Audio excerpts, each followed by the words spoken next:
Let's see if this will work. Welcome back to Elosive EV live on YouTube once again. We're talking about color options from GigaBerlin primarily, but for those who don't know or may be unaware, I enjoy live streaming. It's fun for me because I get to interact with you guys more directly. So, of course, we are not required to only talk about this during the entire live stream. Other questions can come up as long as they're EV related, of course.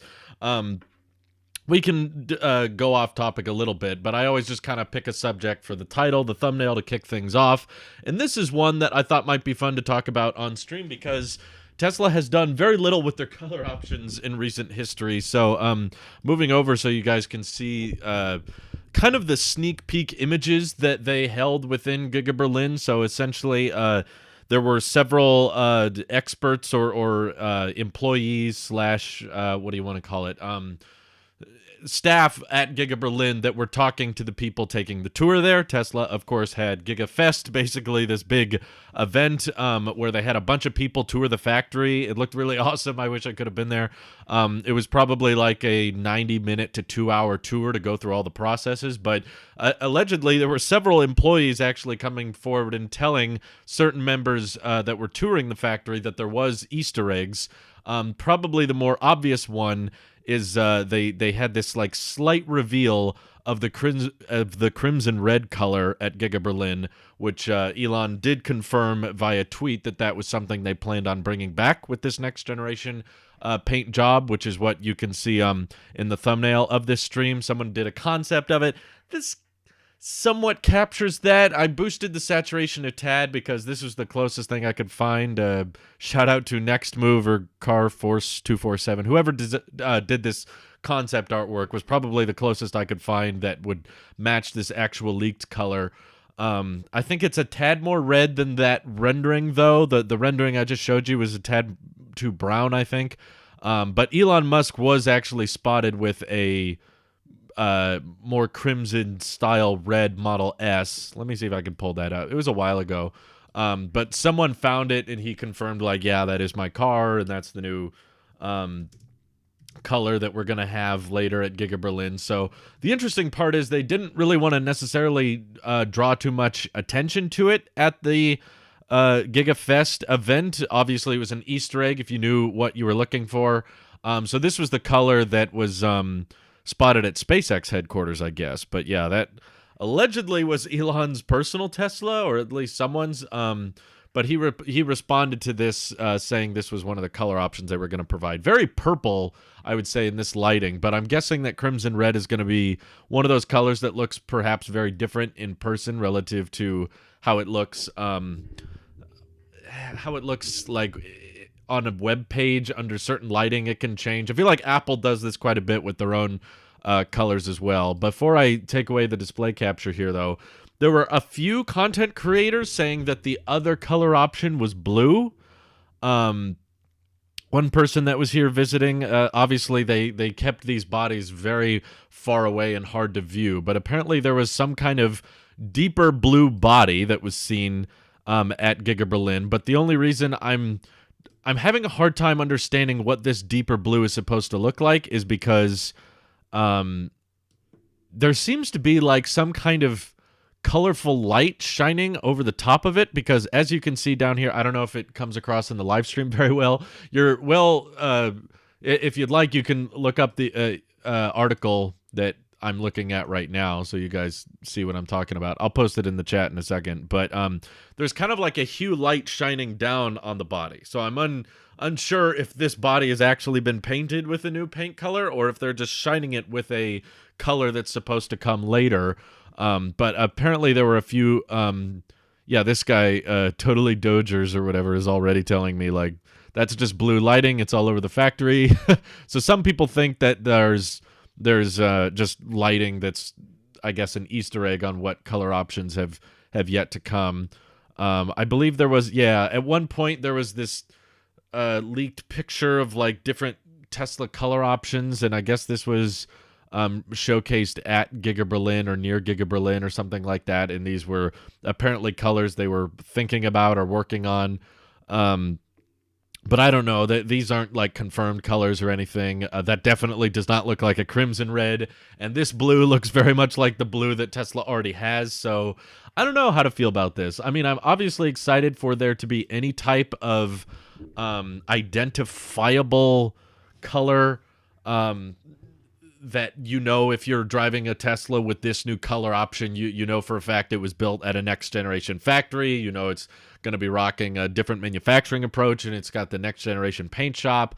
I appreciate that, but like from my own personal liking, these are not really colors I dig very much. I'm kind of more of a saturated person, and I personally have seen pretty much and gotten up close and personal with every single Tesla color that they have available now. Even the silver color, which they don't have available anymore, but Elon Musk briefly mentioned on Twitter that they're considering changing up the free color again. That doesn't guarantee it is happening, but it does mean that they're thinking about it, at least. Like, okay, we've got a lot of white Teslas everywhere because that's the free color, and someone in that same tweet was saying like, hey, can we get the silver color option back? I really like silver. I thought that was a tremendously good looking color, but I guess Tesla decided to get rid of it for whatever reason, for cost saving measures likely. But yeah, if there was a more saturated color choice to pick from, in my opinion, a good option would be like, in that case, it did look very purplish. That's probably the one color option my wife thought would look kind of cool. For the most part, my wife is pretty much on board with white Teslas. She just thinks those look the cleanest. I mostly agree with her. But the crimson red, I don't know. It's like it's some weird in-between zone. I actually would really prefer a more electric style blue. Like, I actually really prefer the Mustang Mach-E blue, which is a much lighter shade than the Tesla blue, which looks a certain color on the website. But if you've actually seen the blue Teslas in reality, they're a lot darker than they appear. It's a very deep shade of blue, which is why I'm confused when these articles are talking about how there's a new, deeper blue color option. I'm like, how do you get much deeper than what matters more is paint quality of existing colors. Yes, exactly. We need more 80s colors like purple, orange, green, neon colors. Yeah, the Kilowatts, I believe, has wrapped their Model Y in like a vibrant orange. I saw that picture recently. Let me see if I can pull it up. But yeah, no, like orange I think would look pretty dope. And of course this does allow for a lot of potential for the third party like wrapping markets, you know, obviously providing lots of okay, I don't remember exactly. This isn't a good picture of it, but I'll zoom in a tad. So they were doing some comparison video, and they had the Mach-E here, and then you can see like this orangey hue on the Model Y in the back. I dig that, where it's a bit more recognizable and iconic. You know what color it is when you see it. It's not this like in between thing. Yeah, it was like a red plum color. Thank you, Trevor, for filling in. So many companies are offering flat or matte colors now in Europe. All of Tesla's colors are metallic, I think, so there could be a huge shift. Of course, Tesla likes to keep costs down, so maybe not. Yeah, I suppose matte is pretty popular. I know my friend Randy from the Tailosive EV podcast wrapped his Model 3 in a matte green, and that's a pretty dang good look. I'm not sure exactly how much more it costs to manufacture with a matte finish, but it's good to know. I didn't know that. It's good to know that there's a lot of companies offering matte colors now. They even showcased a few custom wraps on Model Ys at GigaFest, which I thought was cool. I don't know if you guys know this, but I believe Tesla China offers a first-party wrapping service. I don't know exactly how first-party it is, whether they bought out a wrapping company or they're actually hiring people just to do wrapping, but I thought that was always a cool approach. Especially if there was a way to like order your vehicle like that, like, hey, you don't need to paint that one, just put it together and then wrap it because I want it wrapped regardless. I'm a big fan of the matte colors, but certainly not like required to move the needle of EV transition forward. Obviously, the best case is like most affordable if possible. Tesla never added that matte color at the Model 3 event. Yeah, that's right. When they first unveiled the Model 3, there was a very bizarre prototype. It was matte black. I'll find a picture of it here, and it had Model S door handles, if you guys can recall. Where was that? I'm finding all these concept arts. I gotta find... I think this is... Yeah, okay. This isn't a great picture of it, but I think they were doing ride-alongs or something. Oh, yeah, this is it. Unreleased Model 3 spotted in matte black looks very impressive. So yeah, this was a color they unveiled the Model 3 in, and if you zoom in really closely right here, you'll have to take my word for it. It's easier to see on my screen, I'm sure, but that's about as... It's going to take me forever to blow up this display capture. Capture, I don't know why I said capture. But these door handles are just like the Model S. They're not like the 3 or Y, which was interesting to me that they had a Model 3 with that format, at least for a time, which is just kind of, I don't know, it fits in pretty well, to be honest. I think that I think I prefer the Model S and Y door handle approach, but it's interesting how seamless you could probably swap it out with S handles and it doesn't really make that big a difference. It still looks pretty good. The Rivian forest green is just sexy. Yeah, I do appreciate the forest green, especially because my friend Randy is like all about getting as many army, forest green colors as he can. I do agree that Rivian is winning with the color palette right now, but so far there's a lot of companies with a lot of color options, and they're all bleeding through cash, and they're not profitable. Tesla's one of the very, very few profitable automakers, if not the only profitable automaker right now, and they don't have many color options. So I'm not saying causation, I'm just saying correlation. Slightly possible there that if Rivian starts ramping production, they might figure out very quickly that having all those different color options complicates manufacturing, slows down mass production, and adds to your overall operating costs. Like Tesla used to have a lot more color options too for the Model S. Let me see if I can find that. In the old days, original Model S color options, there were a lot more tiers to choose from than there are now. I think this was from Tesla's actual website. I guess there's not a crazy amount different, but look at how many different types of gray they had. Jeez. No, there was several. Obsidian black metallic, which is probably different from glossy black, which is different from like a slate bluish gray. I guess there was briefly a green option, I remember. I've seen a couple, very rare, but there was a handful of green Model S's. Yeah.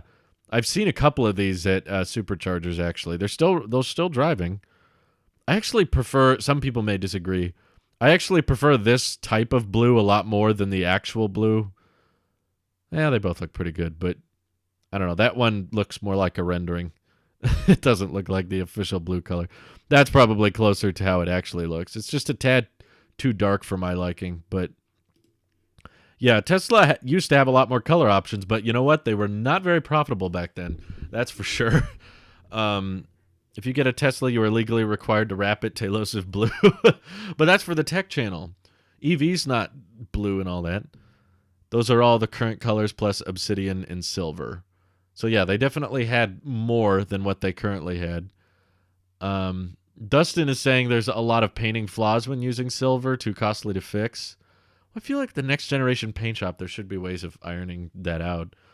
Sucks that a new company, Rivian, actually has more colors than Tesla. I know Tesla tries to simplify production, but sad to have such uniform products. I don't think it's necessarily sad or that it sucks. It actually makes a lot of sense to me that a young company that's not profitable, that's burning through cash, and has yet to really deliver that many vehicles to customers, I feel like Rivian would be bragging about it if official deliveries had started. Rivian forums reported that they had, but I haven't seen much evidence that that was a real delivery. I believe that Rivian has stated that employee deliveries have begun. But yeah, a young up-and-coming EV startup, they're going to have all the colors. They're going to have all these tiers because they haven't mass-produced a vehicle yet. If you haven't mass-produced something, it's a lot more likely that you're going to be like, oh, yeah, we'll have options. There will be a version that does this and a version that does that. And once you actually start ramping up all production, you realize how complicated that makes everything. Satin gray would be dope. I agree. The original Tesla Roadster colors were just amazing. That's true. They had a ton of those. Let me find original Roadster color options. They had a bunch. See, it's common. Even Tesla, when they were in their up and coming point. Ooh, this is This is even better. I was just thinking of a new Roadster. I think someone made a website or something where you can check out all the potential new color options for the updated Roadster. But oh yeah, look at how many they had. Oh my god. So many, like 2 shades of yellow, exterior color options. Oh, those are interior color options. Jeez. Look at how many there were. Lightning green, sterling silver, radiant red, thunder gray, arctic white. Holy crap. Yeah, pretty much anybody in their early startup phase is like, oh yeah, we'll have lots of colors. Who cares? Then you get older, you start trying to make money, and you're like, okay, how few color options can we possibly have? Now we're on to Cybertruck, where there's literally no color options. And Elon's like, you can just wrap it if you feel like it. Just wrap it. Who cares? So, yeah, hopefully as they ramp and as they get bigger, it'll become easier and easier for them to have more color options. But is satin gray possible with paint on a car? I've only seen satin wraps. Maybe? I'm not sure. It's probably very expensive to get right, but that blue semi in your thumbnail looks so good. Oh, yeah, I think a guy named Michael, I credited him in the description, but some guy named Michael did that artwork. It looks really nice. I don't know why colors of a semi-truck matter too much. Like, if they're having a hard time ramping production for that truck, I feel like they should have as few color options as possible. Who knows? Actually, of the new Tesla semi prototypes we've seen, they've pretty much all been white, the one with the updated door handles. And we know that there's more than one, because there were some spotted in Chicago and some spotted in Modesto and some spotted in Sacramento. So I'm pretty sure there's at least more than one of the updated prototypes with the windshield that goes back further and it has the updated door handles. All of those were the same color. So I have a feeling that if they do start prototyping Tesla Semi production, they're not going to have many color options. The green old Roadster looked the best. Yeah, it was very fitting if you were going for a greener vehicle, It's so much better for the environment. It's literally green. Now Tesla doesn't make green vehicles. What the heck? Let's see. How about checking out the Tesla website with the Wayback Machine? I could, but I think they changed their URL a couple times too. I'm sure you can do that on your own time as well. We could play around with color options all day. But yeah, it's basically just a safe assumption that as a company ramps and as they need to build something at higher and higher volume, there's less and less needed for the paint shop. But the paint diversity. But if you've seen how large the section of a Tesla Gigafactory is dedicated to the paint shop, it makes me really, really wonder what the manufacturing process for the Cybertruck is going to look like, because it's just such a complete polar opposite approach to painting, to where you get to the point of we get to bypass all of that, where there's no paint at all and just the raw metal of the outside of the vehicle is just how it ends up looking. I feel like, and there's not going to be that whole stamping press thing. Like, I encourage you guys to check out any of the GigaFest factory tours different YouTubers have uploaded. Hyperchange did a pretty good one, where they just filmed the whole process, pretty much start to finish, of how they make Model Ys and how they plan on mass producing them at super duper high volume. So if you don't have the body panels to design and you're doing an exoskeleton and you're building a structural 4680 pack and there's no paint process, it certainly feels like there's a lot of steps that you get to skip, right? Like, it just makes me wonder how much does it add to have to mass produce that exoskeleton approach, because you know that they can't use a traditional stamping machine on steel like that, so they're going to have to use something else. Can't Tesla just heat the Cybertruck stainless steel around 1,000 degrees to do different colors? I've heard that that's not as simple as people think. I remember seeing the articles about that, and there were a lot of comments saying that it severely impacts the structural integrity of the steel. It doesn't necessarily just change the color the way you feel like it. And I also don't think that heating the steel to be an exact color at this right temperature is necessarily a cheap process. Heat takes energy costs money. What do you think Tesla will do new with the Berlin paint shop? So far we figured out a deep crimson and potentially a new deeper blue, but I'm wondering if that's going to be such a deep blue that it ends up looking more purple. I just wonder when they actually plan on unveiling that, because I thought GigaFest, a month before the factory starts mass production, that would have been a good time to unveil a new color. Maybe even on stage when Elon Musk is presenting, to be like, and just for the European market, we're offering 2 new color options, which we think you're really going to love. And then they pull the cloth off the new crimson red Model Y or the new deeper blue Model Y, and they show off the new options. I thought that would have been a good time, but I guess they just wanted to hint at it and provide an Easter egg of what's to come, but I don't know. I'm sorry the camera's exposure keeps popping back and forth. I literally have no way of knowing how to change that. But tell you what, how about I buy a whole new computer on Monday and see if the new computer has that problem? It would not be a uniform color to torch a Cybertruck. Yeah, that's what I heard. I can't remember exactly what the explanation was. That might have been part of it, is that to get the color uniform across the entire body, it would be like near impossible. It's going to be like 1,000% easier to just wrap the Cybertruck to whatever color you want. Most wrapping services I've heard say Cybertruck's going to be very, very easy because it's a very simple design. It's very sharp and very flat on most sides, and wrapping when you have that type of exoskeleton approach with flat angles and stuff to wrap around makes it a lot easier. I read that some colors like red are going through a shortage right now. Maybe Tesla is waiting to get more colors in stock before announcing the new colors. That could be it. That's very likely. And if that is truly the case, then it makes sense for them to keep, charging a lot extra for red, maybe more. I'm using just a built-in webcam into my iMac Pro. So I've got it's almost 4 years old now. It's been a good computer. I've done lots of live streaming from it in the past. I used to use a dedicated camera, and then I compared it to the webcam, which of course takes a lot less time to set up and was a lot easier to show on stream. And when I showed both, people were like, yeah, this looks fine, just use this. And because it's so much easier and people didn't seem to care, I started streaming from my computer's webcam. But I should be getting a new laptop sometime next week, and that should have a better webcam than this one, I think.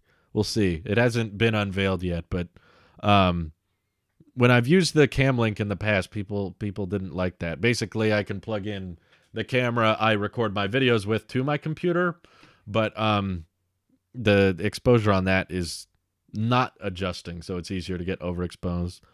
I can tell you newer Mac webcams aren't much better, but you already knew that. Well, the new ones I'm talking about haven't been announced yet. There's new Macs coming Monday. Let me see if opening... I don't know if necessarily that'll help, but yeah, I guess part of the old... iMac Pro actually had like the best Mac webcam at the time, but the older Macs, I think, don't adjust the aperture as dynamically. So maybe having the window open, have more light would help a lot. Do you have any thoughts on 4680 battery starting in Texas Model Y instead of 2170? So I've gotten into a few disagreements with people. I won't say who, but a few people on Twitter I've gotten into disagreements with, because if you go back and watch Tesla's annual shareholder meeting, someone asked him, like, is Giga Texas going to be using the 4680 batteries from the cell section? Basically, is Giga Texas going to produce its own batteries for vehicles this year? And Elon's response was, no, Cato Road will provide the cells, and Cato Road will provide more than enough cells for Giga Texas to deliver vehicles this year. So some people still think Elon's wrong, or maybe has misinformation or something, but I took that as an interpretation that they do plan on mass producing Model Y with 4680s from Giga Texas, but they're going to get them from the Cato Road facility down the street from Fremont. So hearing that, I was like, it doesn't sound like, unless it's possible that Elon has incorrect info because he's so busy with SpaceX and Tesla all the time, and he's very much a detail man. So if he's working with engineering teams all the time, maybe he spoke too soon, or maybe he worded something incorrectly. But the way I interpreted it was they do plan on making Model Ys from Texas that will be delivered this year, and they're going to be using batteries from Cato Road, which are the 4680. They're not producing 2170s from the Cato Road facility. So I don't know why he would reference Cato Road in response to that's where Texas will get its batteries from this year. Doesn't really make sense to me why he would say that. So my thought process is they will. They're not making 40, yeah, like Trevor Scott says, they're not making 4680s at Giga Texas this year. That'll happen next year. But the reason so many people are curious is because one of these is something coming out within like the next 2 months. We're already like almost midway through October, and then we've got basically 2.5 months left in the year. When do you expect 4680 Model 3? Dude, that would be so amazing. I don't know. I think it has to... The problem with Model 3 right now is it's very dated internally, at least in Fremont. I'm sure that the Giga Shanghai Model 3 is a lot better quality control and better margins. Like we were dealing with, every other day we were getting another Tesla Model 3 price increase, and we're like, oh no, more Model 3 price increases. And then meanwhile, Giga Shanghai was getting these range updates where they're like, hey, they got a 20-mile range increase on this Model 3 with no price upgrade. And I was like, ugh, come on, why does Shanghai get all the love? It's not fair. Like, they got the standard range Model Y over there, they got lithium iron phosphate over there. It's unfair. I think they even had the long range rear-wheel drive Model 3 for a while. It's like, come on, this is not equal over here. So I think that the reason they can't really shut down the Model 3 line and drastically re-engineer the internals, get some new batteries ready for it and that kind of thing, is because it's currently a very, very large portion of Tesla's revenue. Now, we're right in the middle of that changing, actually. Giga Shanghai has been confirmed to have a higher production output capacity than Fremont. Elon said that at the last annual shareholder meeting, which is actually kind of mind-blowing if you think about like how big the Fremont factory location is compared to Giga Shanghai is big too, but within just like a couple of years of that factory being operational, it's already producing more vehicles than all of Fremont. And Fremont's building Model S, X, 3, and Y. It hasn't delivered the X, but it is delivering the S. It doesn't matter. Shanghai is outputting more now. In the month of September, I believe the data has come forward that the Model Y has started to outsell the Model 3, and I'm sure that's going to be the case moving forward, given GigaBerlin is just going to do Model Y for at least a year, maybe 2 years. That's the only vehicle they're going to be making. And then Giga Texas is only going to be doing Model Y, at least in their first year, maybe Cybertruck next, but there's all kinds of vehicles ramping up. There's all kinds of factories ramping up Model Y production. Once Model Y becomes the bread and butter, and that's likely to be within the next year, like probably less than that, probably like summer of next year, they'll be making far more money off the Model Y than they do the Model 3, to the point that they'll be comfortable shutting down the Model 3 assembly line temporarily so that they can dedicate 4680s and maybe some casting press technology and all those things Sandy Monroe was bringing up should be brought to the Model 3, because it is a fairly, as great as it is of a product, and I would be super duper happy to own a Model 3, and I've driven Model 3s and I love that vehicle. Internally, in the manufacturing process it uses, it's still very dated. Like the Model Y has moved on to single piece rear casting, single piece front casting, and it's about to get this structural pack, which saves a ton of time. And so far, it still takes the Model 3 like 70 different components to make the rear underbody, whereas the Model Y piece is just one. I think the reason Tesla is not spending much time on the Model 3 is because they know that the addressable market for a mid-size luxury sedan is not as large as the luxury crossover market. I don't even know if I should call it luxury, but whatever the crossover market is that the Model Y fits in, that's a much larger demographic. There's way more people buying crossovers than there are mid-size sedans. So it makes sense as to why Model Y is the priority. But I'm guessing, I don't know if it's a huge rush for them. They're probably limited on batteries. You know, I want the Model 3. I want everything to get 4680s as soon as possible. But the truth is there's a huge backlog of Model 3 orders already. Like, I don't know if you guys know this, but if you tried to order, at least in the United States, if you try to order a standard range Model 3 with aero wheels, which is now $42,000, used to be $35,000. Now it's $7,000 more than that. You wouldn't get one. If you ordered one today, you wouldn't get it until like July. They're like super duper back ordered, and that's with the dated manufacturing approach. That's with the extremely high price, and they have a ton of supply chains and manufacturing in place for the 2170 cells as is.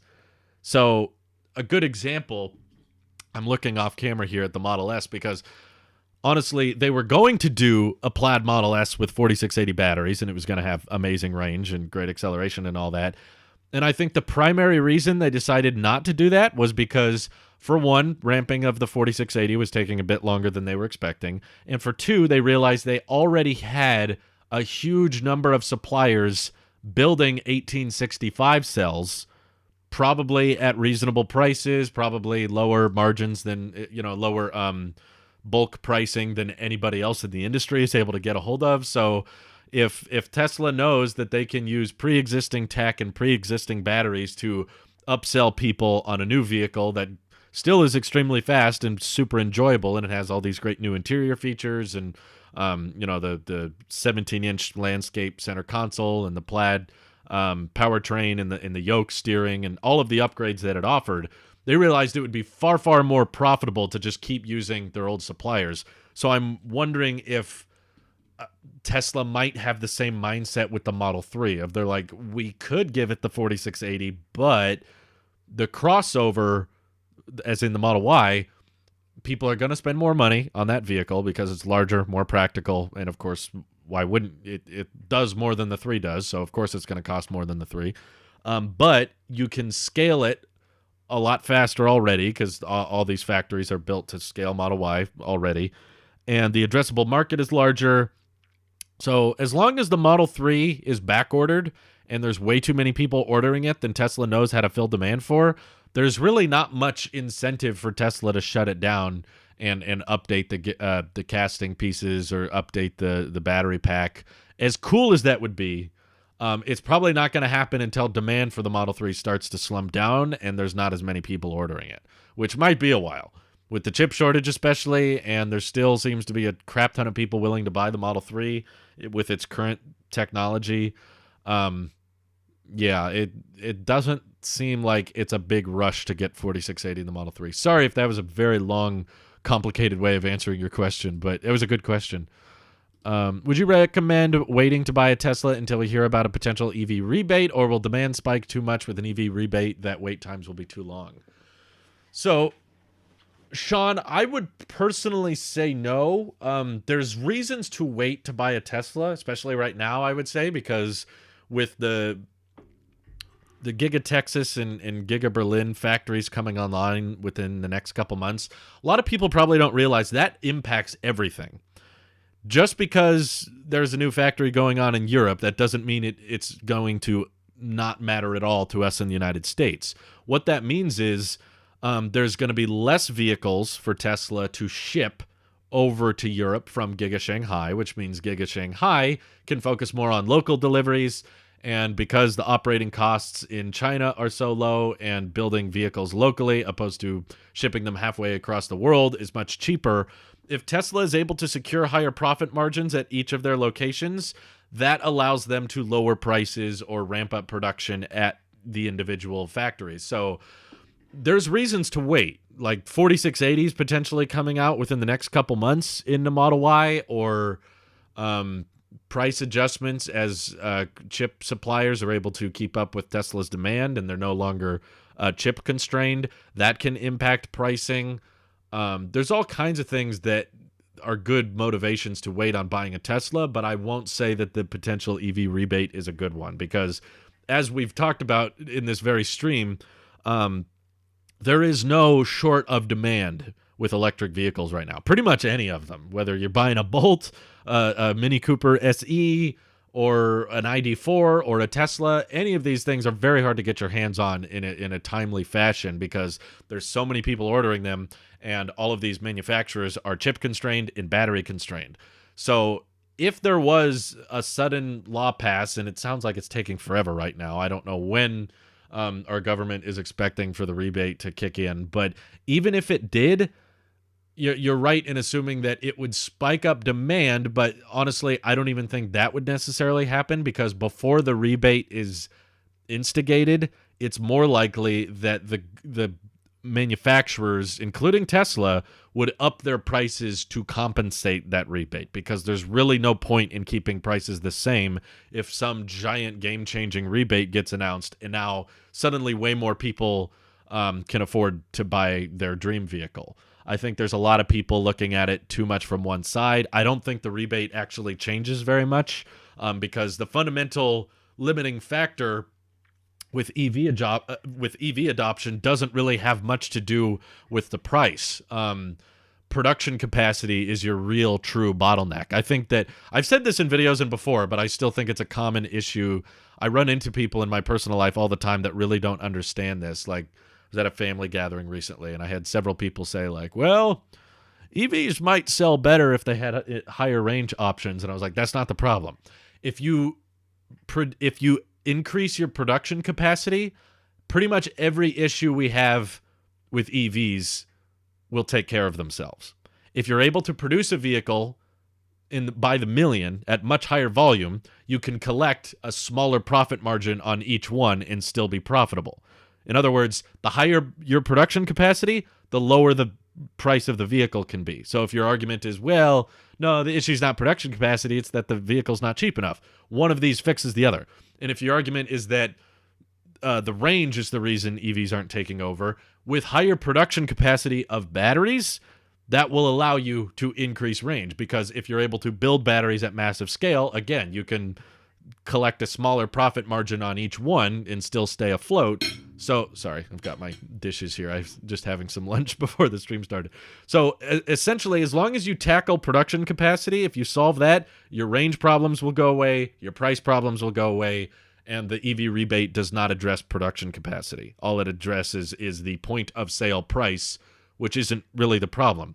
We need vehicles to be actually cheaper to make, not artificially cheaper to make. The way I see it, electric vehicles should be all vehicles eventually. It's going to take us decades to get there, unfortunately, but in the long run, I'm thinking all cars, all trucks, all vehicles essentially will become electric. So if that's the case, an EV rebate is very, very short-term solution. It's not really a long-term fix, because it's not going to be practical for every vehicle in the future to have a rebate attached to it.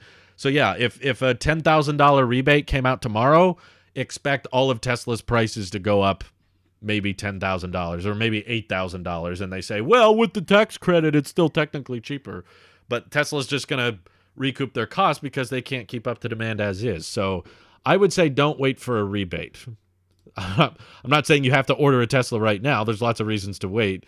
But the rebate, no, not for that. Okay. Tesla's not looking for a new factory location. Let's see. Thoughts on 18-inch wheels or 21-inch wheels? I've really only driven... Okay, that's not true. I've driven a Model 3 with 18-inch wheels, and I've driven a Model Y with 20-inch wheels.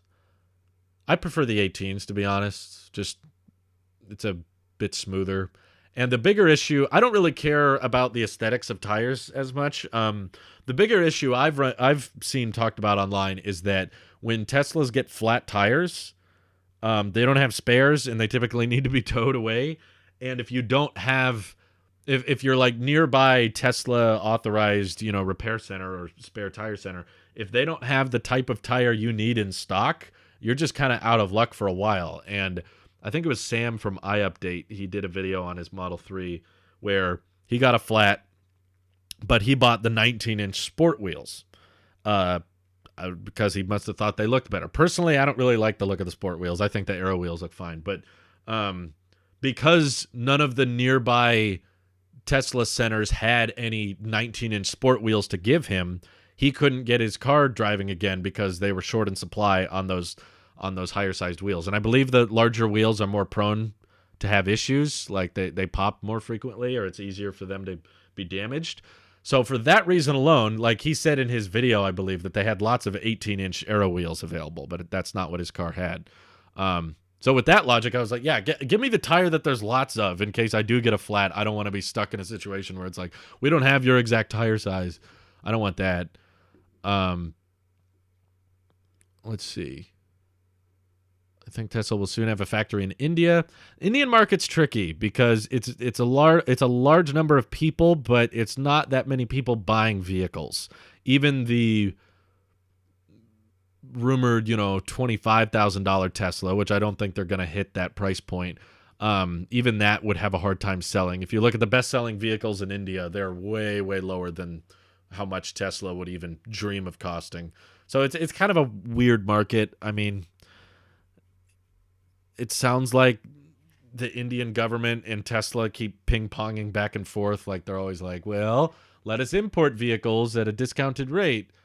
So at the same time, the Indian government saying like, well, you can import your vehicles at a discounted rate if you build a factory here. And then Elon's like, we'll build a factory here if you let us import without as much of a tariff. So they just keep kind of going back and forth. But the truth is the market in India does not typically spend as much money as Teslas are worth. So Tesla has a deal with LG to build 4680s in the U.S. Why would Tesla boycott them? Yeah, no, Tesla's not going to boycott anybody. Why doesn't Elon boycott LG Tech for taking up GM's cost? Tesla shareholders pay for this cost in part. No, not necessarily. They're building very different batteries. The batteries that went into the Bolt are pouch cells, and the batteries Tesla uses are cylindrical 2170 cells. So I don't think that the fine LG is going to end up paying is necessarily going to. Tesla can't afford to boycott any battery supplier right now. They need all of them way too much.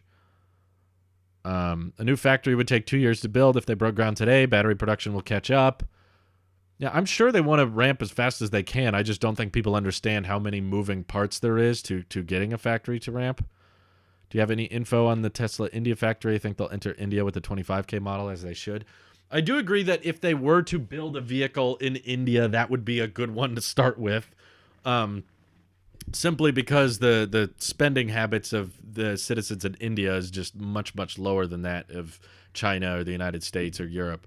So they would have to start with the cheapest possible model, but it would still not sell at extreme volume. But yeah, if you do launch something in that country, it basically has to ensure it's like the cheapest possible. I honestly think Tesla Energy might make more sense there, because I've heard that there's a big push in India for more solar and more energy storage.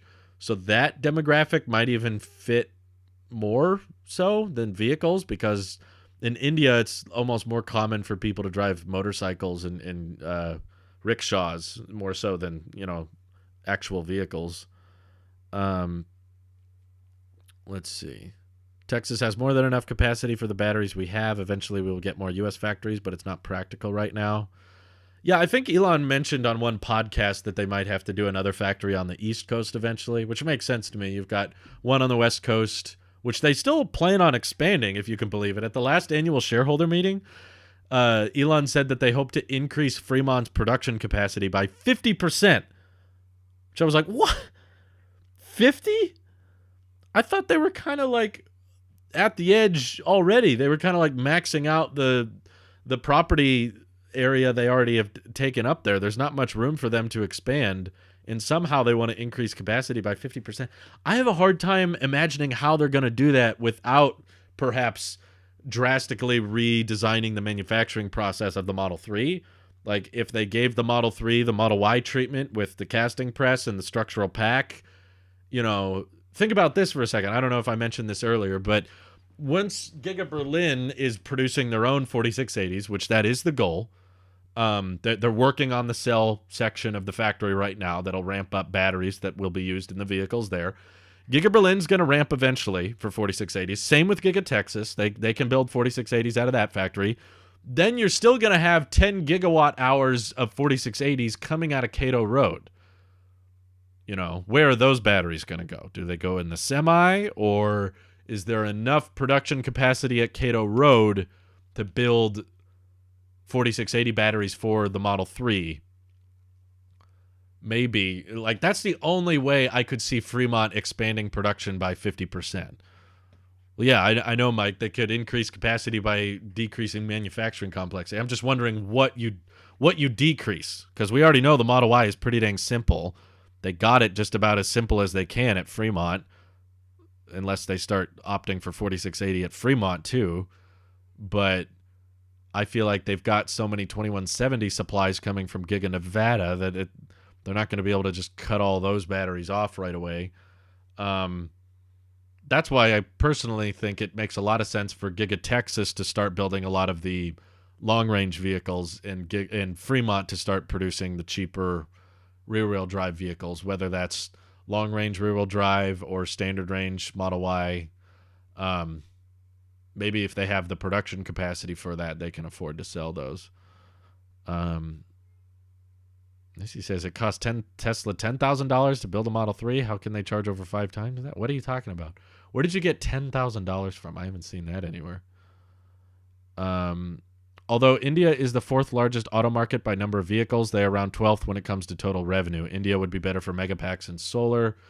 Yeah, I think I would agree, especially if there's a lot of places to mine there, ethically, hopefully. They could get iron and lithium out of the ground and build a bunch of LFP batteries, which would be good for Megapack and Powerwall there. No, battery production will not catch up in 2 years when EV demand will be off the charts. So far, demand has shown no signs of slowing down for EVs, right? Like, as more and more people find out about Tesla and find out about EVs, you simply just get huge influxes of orders, right? Like these, I keep trying to remind people that these delays that we're seeing, where like you can't get a Model Y right now until April, or you can't get a Model 3 until summer, that's not solely because of the chip shortage. I'm sure the chip shortage is not helping, but it's not like before where, like, I remember a couple years ago where I thought it was cool that you'd be able to get a Model 3 and take delivery within a couple weeks. Now, you want a Model 3, it's going to take several months. Best case scenario, like 2 or 3 months out. It used to be measured in weeks. Whereas, keep in mind now, as much as we'd like to think, oh, okay, it's pushed out because of chip shortages and whatnot, production capacity and deliveries have never been higher.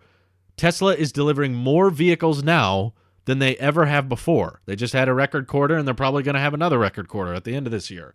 So if the total deliveries keep jumping and they keep going up by 20,000 again, 20,000 again, and they keep delivering more and more and more, that's not solely the chip shortage as to why these vehicles are pushed out so far. That means there are more people buying them.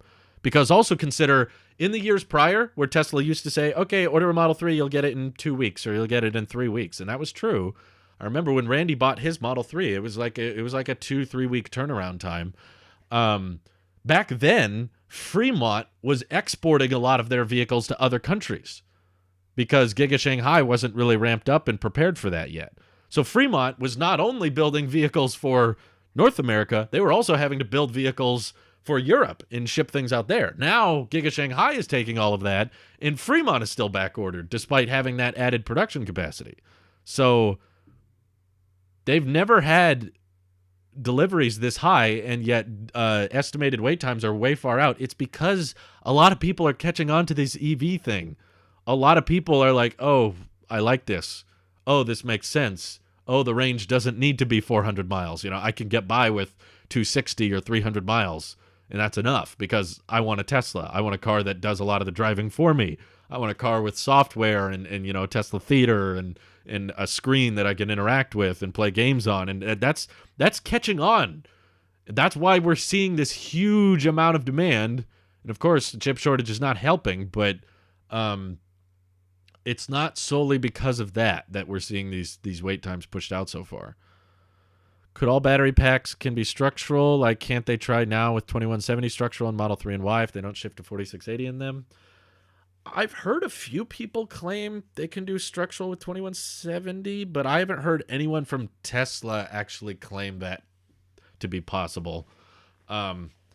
Maybe they can, but I don't know if the weight savings, or maybe because of the size and the number of cells you would have to align, it's not as simple. Maybe it makes more sense with 4680s and less sense with 2170. It's only 2 to 3 months because Berlin and Texas aren't online. Well, not for the 3. I'm talking about the 3. That's not going to change necessarily very much when Berlin and Texas come online. Possibly if those catch up some of the slack that is eating up into 2170. So maybe if they decide Fremont doesn't need as many of those batteries because the other factories are catching up, but I don't think that's the case. I'm pretty sure it's just we need to ramp everything simultaneously. No factory is slowing down at this point. Yeah, Trevor Scott saying 2170 could not be structural. It's due to the way the batteries are laid in the pack and the cooling of 21 up in the cooling versus 2170 versus 4680. Can you charge non-iPhones in the car? Yeah. They have standard Qi chargers in them. Pretty much all Androids and iPhones have wireless charging. So, yeah, that's not a problem. Tesla will probably have like 6 more consecutive record quarters. Yeah, Giovanni, that's actually a really, really good question. When will Tesla not have another record quarter? When will that number actually not top itself? I believe if Tesla hits their goals and things go according to plan, pretty much every quarter should be better than the last quarter. I'm trying to think of an instance why that wouldn't happen. Maybe if they were shutting down Model 3 assembly lines for a while so that they could prioritize giving it 4680s and casting press tech and all that. Maybe we would see a slight slump in deliveries because they aren't ramping Model 3 as heavily, but that's probably the only case I could imagine where deliveries aren't higher than what they've been in the past. Tesla will not do two-wheeled vehicles. Elon said no. I personally disagree with him a bit there. I feel like Tesla should do the vehicles that make sense in the regions that they're catering towards. I understand why there's no rush to do a motorcycle because that's not the bulk of vehicle sales in the markets they're in right now. But if you're in a country like India or if you're in the Philippines or something, motorcycles are very popular, very common. And I think in specific markets it might make more sense to do it. But I know that they're dangerous. I get that they're risky, but all vehicles can be a certain amount of dangerous. It really comes down to their size. Pretty much all smaller vehicles are going to be more dangerous than larger vehicles. So if you want to argue that safety is the number one priority, then the Roadster shouldn't be made because it's too fast and it's too small. So it would get crushed if it got hit by a truck of a certain size, therefore shouldn't make it. But they still are, intending to make it. Might not break the record in Q1 as deliveries are slower, but would definitely break the Q1 record. I don't know. I feel like with as many orders as they're getting right now, and especially because GigaBerlin and Giga Texas are supposed to come online this year and then slowly ramp as each month goes by. So if that's the case, we should be seeing the effects of that by Q1. The vehicles are operational. I know Elon said he doesn't like a motorcycle, but I'm saying Tesla's bigger than Elon. I believe Elon has said he hopes to go to Mars in 10 years. So if he's on Mars, he's not going to have much of a say on what Tesla makes in the future. I have another question. How do you manage time with charging? I mean, it's quicker to fill up a gas tank. Is Tesla doing something about this? So supercharging is pretty dang fast. Most people charge from home, though. Like 80 to 90% of charging. You can't do that with a gas car. I talk about this all the time with people I know because you're looking at a gas car owner. And very often we will drive our car and we get low on gas, but we don't take the time because, we've got stuff going on or we want to take errands to a certain place and we just don't make the trip to the gas station. Oftentimes my car is sitting out there in the garage with like very low range, like oftentimes under 200 miles, under 100 miles of range because I didn't go to the gas station and fill up.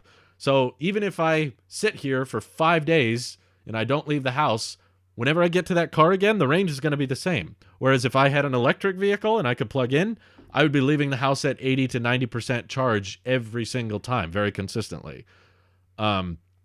And if I had a lithium iron phosphate battery, I'd be leaving with a full charge every day. So I think it's kind of unfair range comparisons because gas vehicle range is measured from the pump, whereas electric vehicle range gets to be measured from your house, assuming you can charge it from home. Most people can. There's some instances where you can't, like apartment buildings and all that, but vast majority of people can charge from home. Let's see. Leave motorcycles to zero in Energisia. I'm sorry, I don't know how to pronounce it, but yeah, there's lots of other companies working on electric motorcycles. Once Tesla makes an airbag backpack that envelops your body during an accident and can ensure the human body isn't too damaged by the crash event, then maybe we'll see a Tesla e-cycle. That would be really interesting. But I still don't think even the airbag would be enough. You're just exposed to the elements. If you get hit on a motorcycle, there's really not much you can do, even with a neck pillow type thing. As far as I know, two wheels are so popular in Asia because they're cheaper, not necessarily because Asians prefer them over cars, but in developing nations, standard of living goes up and more people can afford cars. I don't know. There's some countries that I don't see drastically changing the cost of living or the standard of living going up very quickly. I think that ramping electric motorcycles for those countries is probably going to be faster than just assuming everyone will be able to afford a full EV eventually. But it's just a matter of time before electric vehicles get cheaper than gas vehicles. But yeah, I'm definitely not saying two-wheelers are more popular because people prefer them. It's obviously a cost thing. I've visited the Philippines and I've driven around on those roads, and a Tesla would not do well in that country. And there's a reason there's so many rickshaws and motorcycles there. And I don't think that like very quickly that economy is going to change to the point where they can all afford to buy $25,000 vehicles. Elon killed the name Model 2. Yeah, there's a lot of people that seem to keep thinking there's other people that think it's going to be called the Model 2, and I have not really seen anybody believe that. I've pretty much seen a lot of people reference Model 2 as a code name, but we're only calling it that because Tesla hasn't given us an official name to work with. If Tesla gives us an official name, I will call it that, but until then, we're going to just keep calling it a code name that's simple. I don't want to have to say the 25K Tesla every time because Tesla is very likely not going to actually deliver that vehicle at $25,000. Just like they barely hit the $35,000 Model 3. They got rid of it very quickly. The Model Y never started at $39,000, yet when they unveiled it, that's how much they said it would cost. So we're kind of setting ourselves up for disappointment if we keep calling it the 25K Tesla. So if it's a compact car, just call it the Tesla Compact, or if it's going to be Model Q, just tell us. I would rather Elon or Tesla just say what the name of the car is before telling everyone, it's not Model 2, it's not Model 2, it's not Model 2. It's like, that's not helpful. Don't tell me what it's not called. I'm going to call it whatever until you give me a real name. It's not very helpful. Let's see. Which Tesla do you own? Obviously the miniaturized Model S. No, I'm waiting for these batteries to get better. Just call it Model 25, easy fix. Well, then people are all going to be mad if it ends up costing, $29,000 or $30,000, which I genuinely think is very likely at this point. For one, because of inflation, the US dollar is not worth what it used to be, and obviously, the cheapest Model 3 is $42,000 now, despite when they unveiled it, they said it would be $35,000. Model Y starts at $55,000 right now, and they said it would start at $39,000. So I don't have much faith that that vehicle is actually going to start at $25,000. So if we're just talking about random names for the sake of random names, then I'm going to go with whatever has fewer syllables, which to me is going to be Model 2. Because it just rolls off the tongue. It's simple. It's smaller than 3.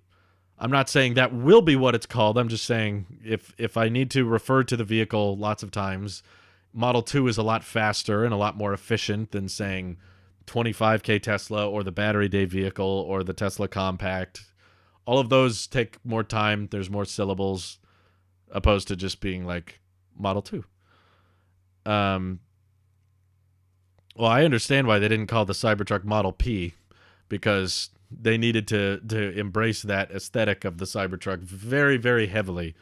My prediction, I could be wrong, but my prediction is that they did not set out to make a post-apocalyptic cyber-themed pickup truck. I bet they were thinking, let's make a pickup truck, and we want it to be very, very practical. You know, we got to make it in the same dimensions of the best-selling pickup, the F-150, and give it way more utility. Let's make it durable. Let's make it strong. Let's make it useful. Let's focus on all that. And they realized that in order to do all of the things they wanted the truck to do, it had to look weird. They had to give it this bizarre exoskeleton approach where all the mass is pushed to the outside of the vehicle, and that was the only way for it to achieve the specifications they wanted. They wanted over 500 miles of range. They wanted a 6.5-foot bed. They wanted it to be really rugged, really durable, and they were like, okay, if we want all of these things, we can't make the truck look normal. And because we're Tesla and we're next generation and we're ahead of everybody else, we don't care if the truck doesn't look normal. We're not going for normal here. All trucks kind of look the same. If our truck looks different but can do things no other truck can do, we don't really mind what the design looks like. So once they designed the truck to fit all of the specs they wanted, they realized, okay, this is weird. This is bizarre. This is going to catch people off guard, and it's not going to be what they're expecting. So let's not just call it Model P. Let's not call it the Tesla pickup. You know, let's give it something that embraces the bizarrety of it. Let's give it something name-wise that kind of embraces how strange it is. And I think Cybertruck is perfect. It's simple, it's easy, recognizable, iconic. There's no logo. You don't need a logo on the Cybertruck because the design is so recognizable. You know exactly who made it. It almost feels like a completely different brand from the sexy lineup. We just call it Model. The name of the car is the Tesla Model. Yeah, jeez. That confuses people even further. Because then people are like, the Model 3? Why? It's like, no, just the regular model. See, when you don't have a suffix, you're forced to put regular at the beginning. Does the Berlin Model Y look any different? Other than the color options we're talking about, but I'm not sure if they're going to start with those or if they're going to introduce those later. From the outside, no, I don't think they're going to look any different. I believe they have the adaptive LED headlights, which is kind of cool. So they can like project shapes and objects, and they can not blind, pedestrians and other cars as they're coming. So you don't have to worry about the brights being on or off as much. It's just adaptive. But from the outside, no, I don't think they'll look very, very different at all. Internally, there's a lot of changes. There's the structural pack, which is really, really cool. One thing that they didn't talk about on Battery Day that I thought was really impressive was the seats of the car are bolted pretty much directly into the battery pack, the 4680s. So before, if you go back and watch like the time-lapse video Tesla posted of the Model 3, let me see if I can find this. If you go back and watch the original time-lapse of the Model 3 being produced, let me see. I thought Tesla posted it to their factory. Oh, yeah, okay, it's here. Let me see if Tesla gets me a copyright strike. This is a couple years ago. So this is how you build a Model 3, basically. You have the body, you have all these electronics, and then they have to slide everything in. One stage of this process, I believe, yeah, okay, they slide the center console in like that, and I think up here they slide the chairs in. Is it chairs or seats? I never know the difference. What's the difference in definition? But basically that body stays together the whole time, and I think the battery pack comes on near the end. See, they drop the floor mats there on top of that body, then the seats get slid in from the side. You see how quick everything with the Model 3 was moving up until that point? Everything's like, it's got all these steps and it's moving forward, and every one of these steps it's got to slow down for a second. When the seats come in, it has to really wait there because they have to tuck them in at this angle, whereas they showcased at the GigaFest event that with the structural battery pack, they can attach the seats directly to the floor. And then they merged the top body components with the structural pack and the powertrain, and they just kind of merged together, which is simpler and saves time and saves steps. But basically, the GigaBerlin in its current form, without expanding or anything, is capable of producing 500,000 vehicles a year when fully ramped. It's going to take a while, but where's my kit fried? No. Obviously there's a layer of plastic and protection between where the batteries are, and it's probably not even plastic, but there's a layer. You're not stepping on the actual coils. Obviously, there's a bit of protection, but good luck ever taking your seats out. I'm sure you could take it out the exact same way you take out seats. They're not structural seats. It's just, instead of having a battery pack that sits in a module, which then you cover up with the floor, now they're skipping all that and just saying battery pack seat. You can still take the seats out if you feel like it. Should look up the Infinity Quick X pickup concept. This is what Tesla would do with a pickup if they went on pure aerodynamics. The Cybertruck is a wedge version of this vehicle, kind of. Okay, Infinity Quick. Let me look that up. I've never heard of it. Didn't know Infinity made a pickup truck. Oh, I see what you're saying. So for those, I guess I can show my display. Yeah, that's definitely a concept. That doesn't look as easy to mass produce, in my opinion. It's kind of cool looking, but I don't know. It probably wouldn't have the same durability benefits of a Cybertruck. Looks cool, though. I'll give you that. It has kind of a stealthy look. Still, I don't think this big opening in the back is good for aerodynamics. There's a reason that Tesla had the bed slide down like that with a vault covering, because this creates a lot of drag. I don't know. I'm no expert, but also, isn't that a two-seater? I don't see. Yeah, you couldn't sit 6 people in that. It's kind of cool, but yeah, Cybertruck's a lot more practical in my opinion. Seats are structural, though they only carry humans, dogs, occasional grocery item. So it's like you can take the seats out of the car and the car doesn't fall apart. Can structural battery packs be replaced? I haven't heard Tesla talk about that. My guess is no, though. I feel like there's a manufacturing process that goes on where you have to really weld and really secure that battery and powertrain tech into the rest of the body. The idea before you do the structural pack is that the 4680s are so good, so reliable, there would never be a point to replacing it. You don't let the 4680 batteries be a limiting component of the vehicle. I think the idea that Drew, what's his name, Baglino or something like that? Drew from Battery Day talked about how on an earnings call they're testing the 4680 batteries to last 1 million miles. Most vehicles never make it that far. Most vehicles do not get to 1 million miles. So if you're rating your batteries to last that long, there's really no point in making them replaceable. Basically, the batteries will last until the car has something else will go wrong in the car long before the batteries go wrong. Do you think Model 2 will be same in Europe and Asia Pacific, or they'll tweak it to be different? Will this be a crossover or a hatch? I'm predicting a compact hatchback. I know a lot of people have different theories on it. They think that it's going to be different depending on the demographic, and all the different regions are going to have a different version. I don't really know what historically is evidence of that being the case. At least what I've seen with Tesla doing with the Model 3 and the Model Y, they seem to keep their vehicles pretty similar, at least externally, between all their different markets. Like, they're going to be building Model Ys out of Germany, Texas, Fremont, and Shanghai.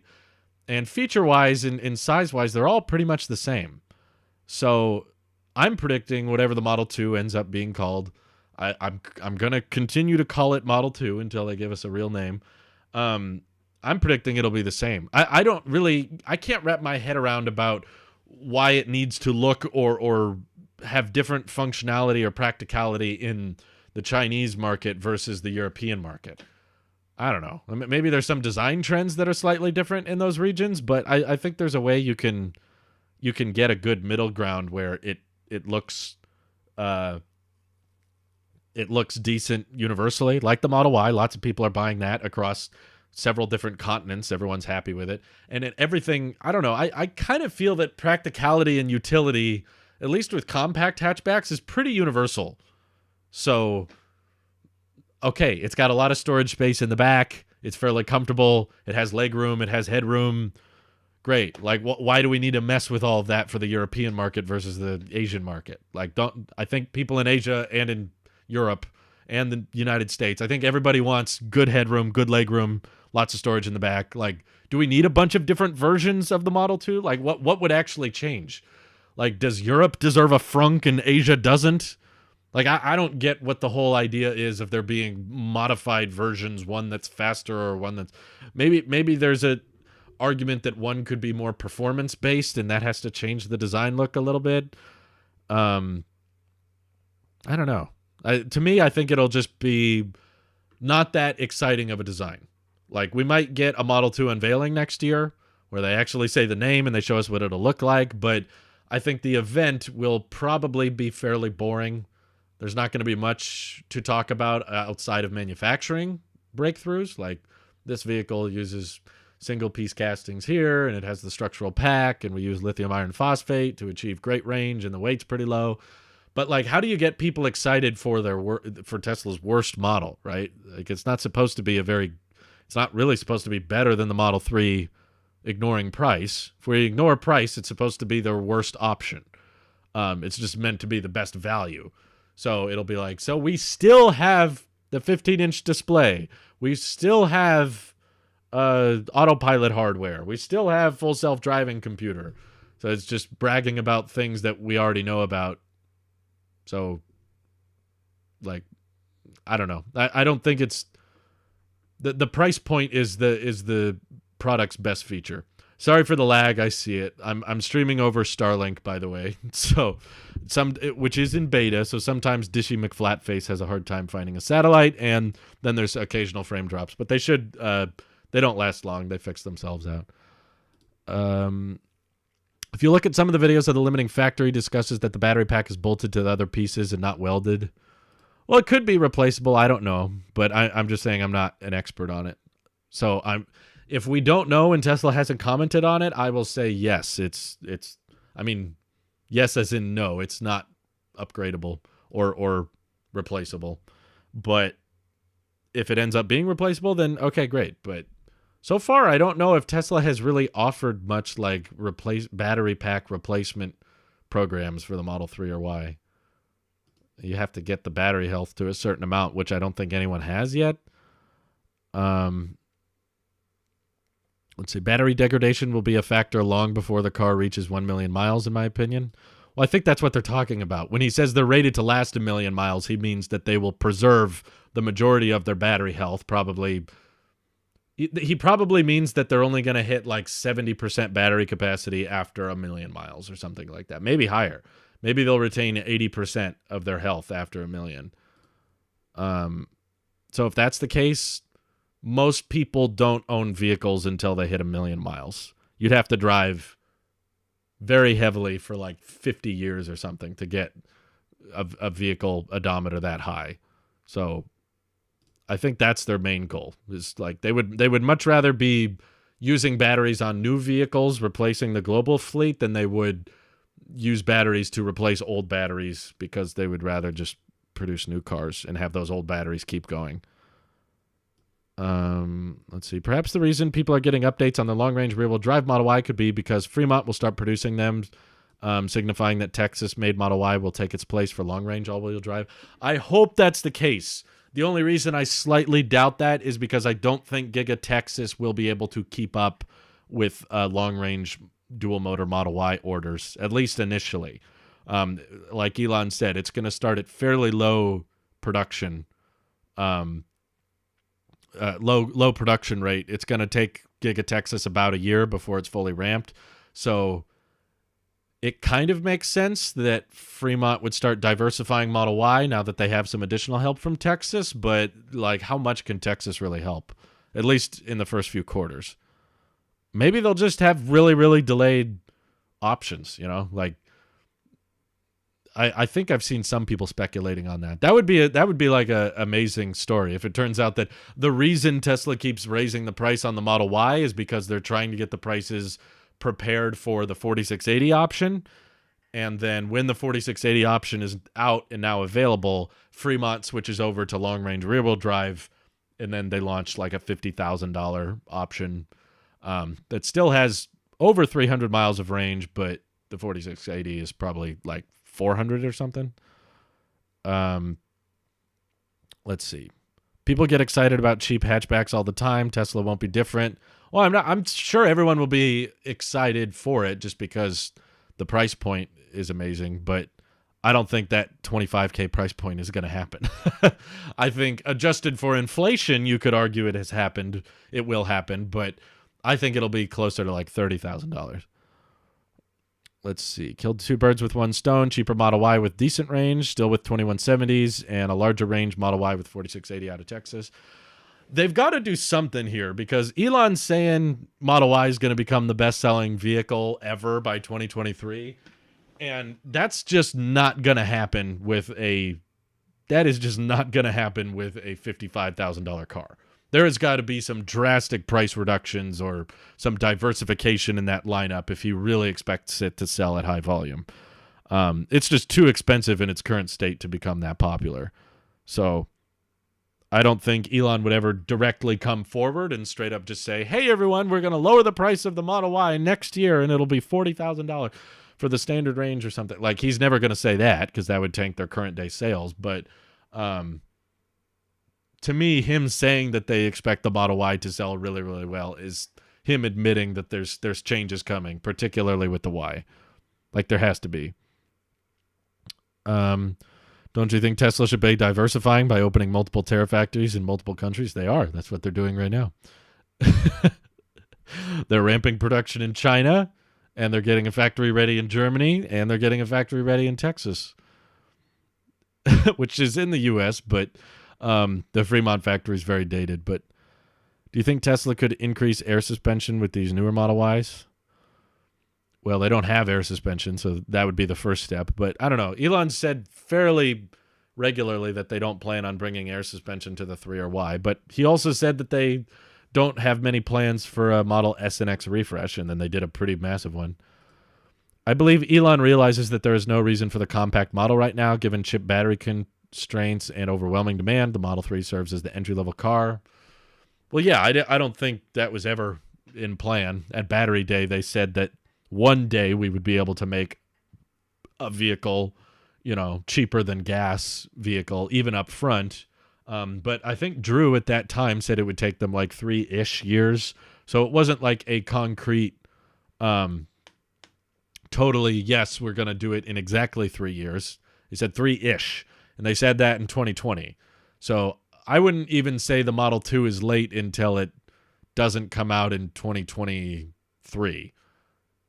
If it's 2024 and it still hasn't launched, then okay, then we can argue that, all right, it's taken them a bit longer. But no one was expecting it to launch this year. That's way too soon. Quick question: would you get a 3 or a Y? I like them both for different reasons. I mean, practicality-wise, obviously, the Model Y is much better, but I appreciate the efficiency of the Model 3. I still think the value is the best there. Model Y, best utility for the money, whereas Model 3 is just like gets you into the Tesla experience the cheapest. I love the efficiency, even with the dated manufacturing approach and the 2170 cells of the Model 3. It's still insane to me. I don't think enough people bring this up. It's still crazy to me that you can buy a $50,000 EV that goes over 350 miles per charge. Like, nobody else in the EV space is close to that. That is insane. Like, if you're just going for low price for high range, there's lots of like, ID4 or the Mach-E, they're up there in price and they're like tapping 300 sometimes, but most of them are closer to 280, 250. Dual motor Model 3 has insane acceleration, insanely good range. I think it looks beautiful, and the entertainment system's fantastic.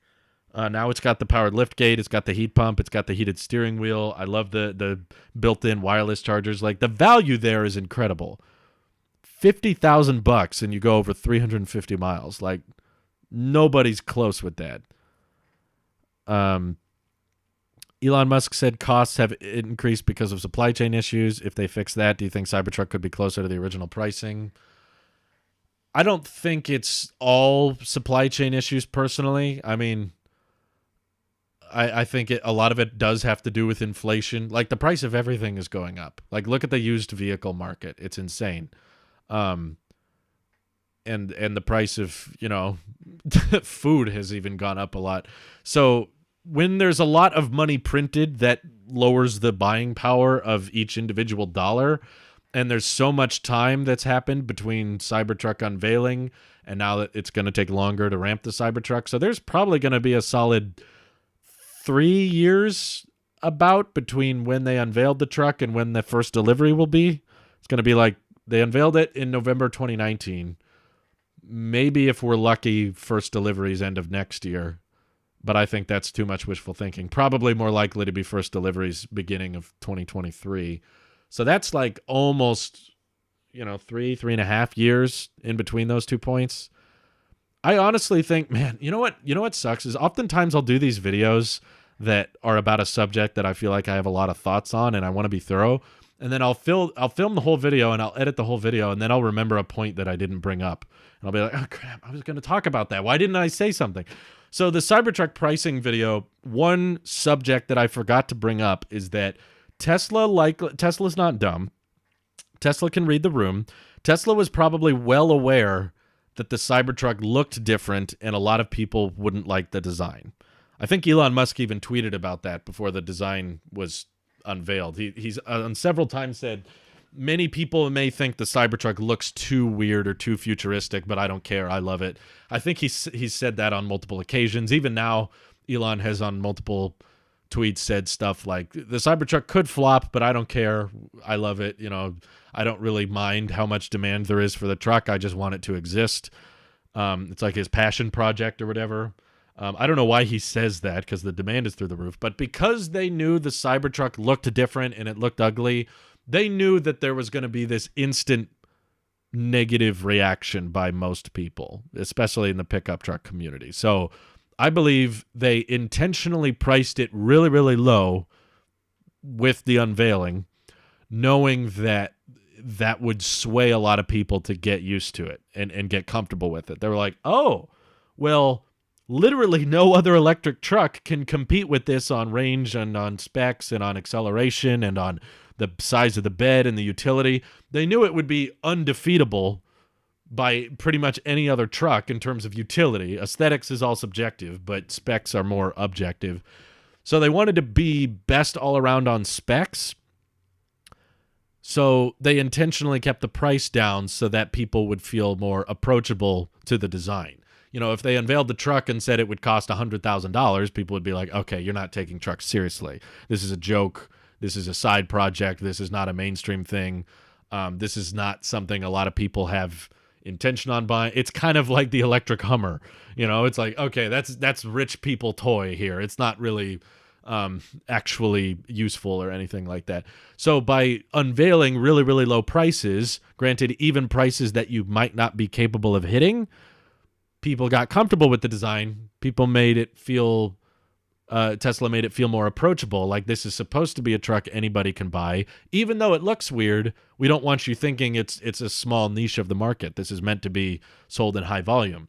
So it's kind of irrelevant if Tesla can hit those prices, because now they've already sold people on the utility.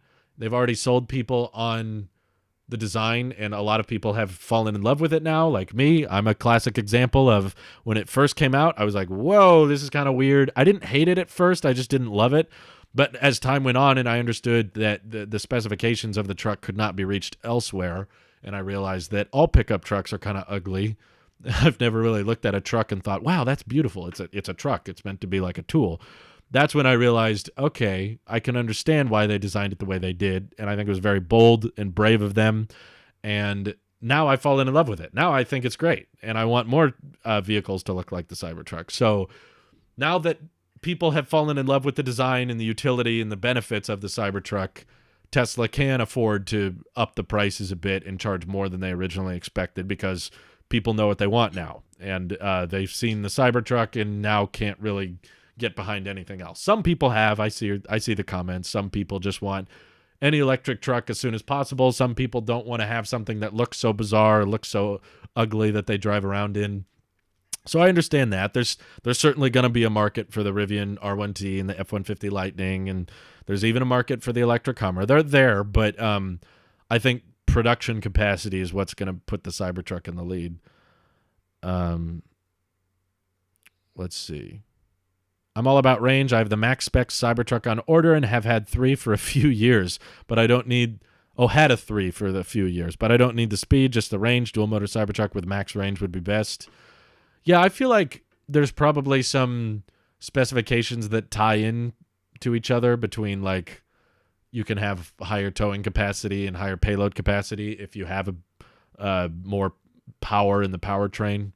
Probably not payload, but yeah, if there was a way to get like the same battery that the tri-motor Cybertruck is using and a dual motor option, that would be interesting. I'm guessing, though, that the overall weight, because that vehicle is going to have so many dang batteries in it, I doubt that extra motor really adds much or changes much. The reason that vehicle costs so much more is because of the battery, not because it has an extra motor in the back. Giovanni says Cybertruck coming out in 2023, Semi 2024, Roadster in 2025, and Model 42 in 2077. There you go. Let's see. The Tesla online order list must be long enough for Elon to make a claim Model Y will be best-selling vehicle, pinned up demand in Europe. UK fuel shortages likely leading to a flood of orders from the UK. I think there's a flood of orders everywhere, dude. Like, I don't even think it has to do with the gas. I think people are just catching on and they're realizing that these vehicles are cool and that they're practical. In fact, they're better than gas. They don't need the 4680s to be better than a gas car, and they don't need to have, you know, as many charge stations as there are gas stations. Like, people are catching on. Like, the EV community is growing a lot. I've seen a lot of EV channels attract a lot more attention in the past couple of years, and I think more and more people are just clicking. They're like, oh, this is a good thing. And they're like, I want one. I want one now, please. Let's see. If production is always the problem, they should invest heavily in tens of factories. Waiting time will be over. Mass production will help. I think it's very easy to say that. It's a lot easier said than done. I personally believe, well, if you look at any other automaker or any other company, really, Tesla is moving faster than most can possibly move. You know, Ford announces now, we're going to build several new all-electric car factories, but they're not expecting for those vehicles to produce vehicles until 2024. Whereas Tesla, back in 2019, was like, we're going to build a factory in China because most people live in Asia, so we need to have a presence here. And everyone's like, oh, yeah, sure, but it takes like 3-4 years to get a factory up and running.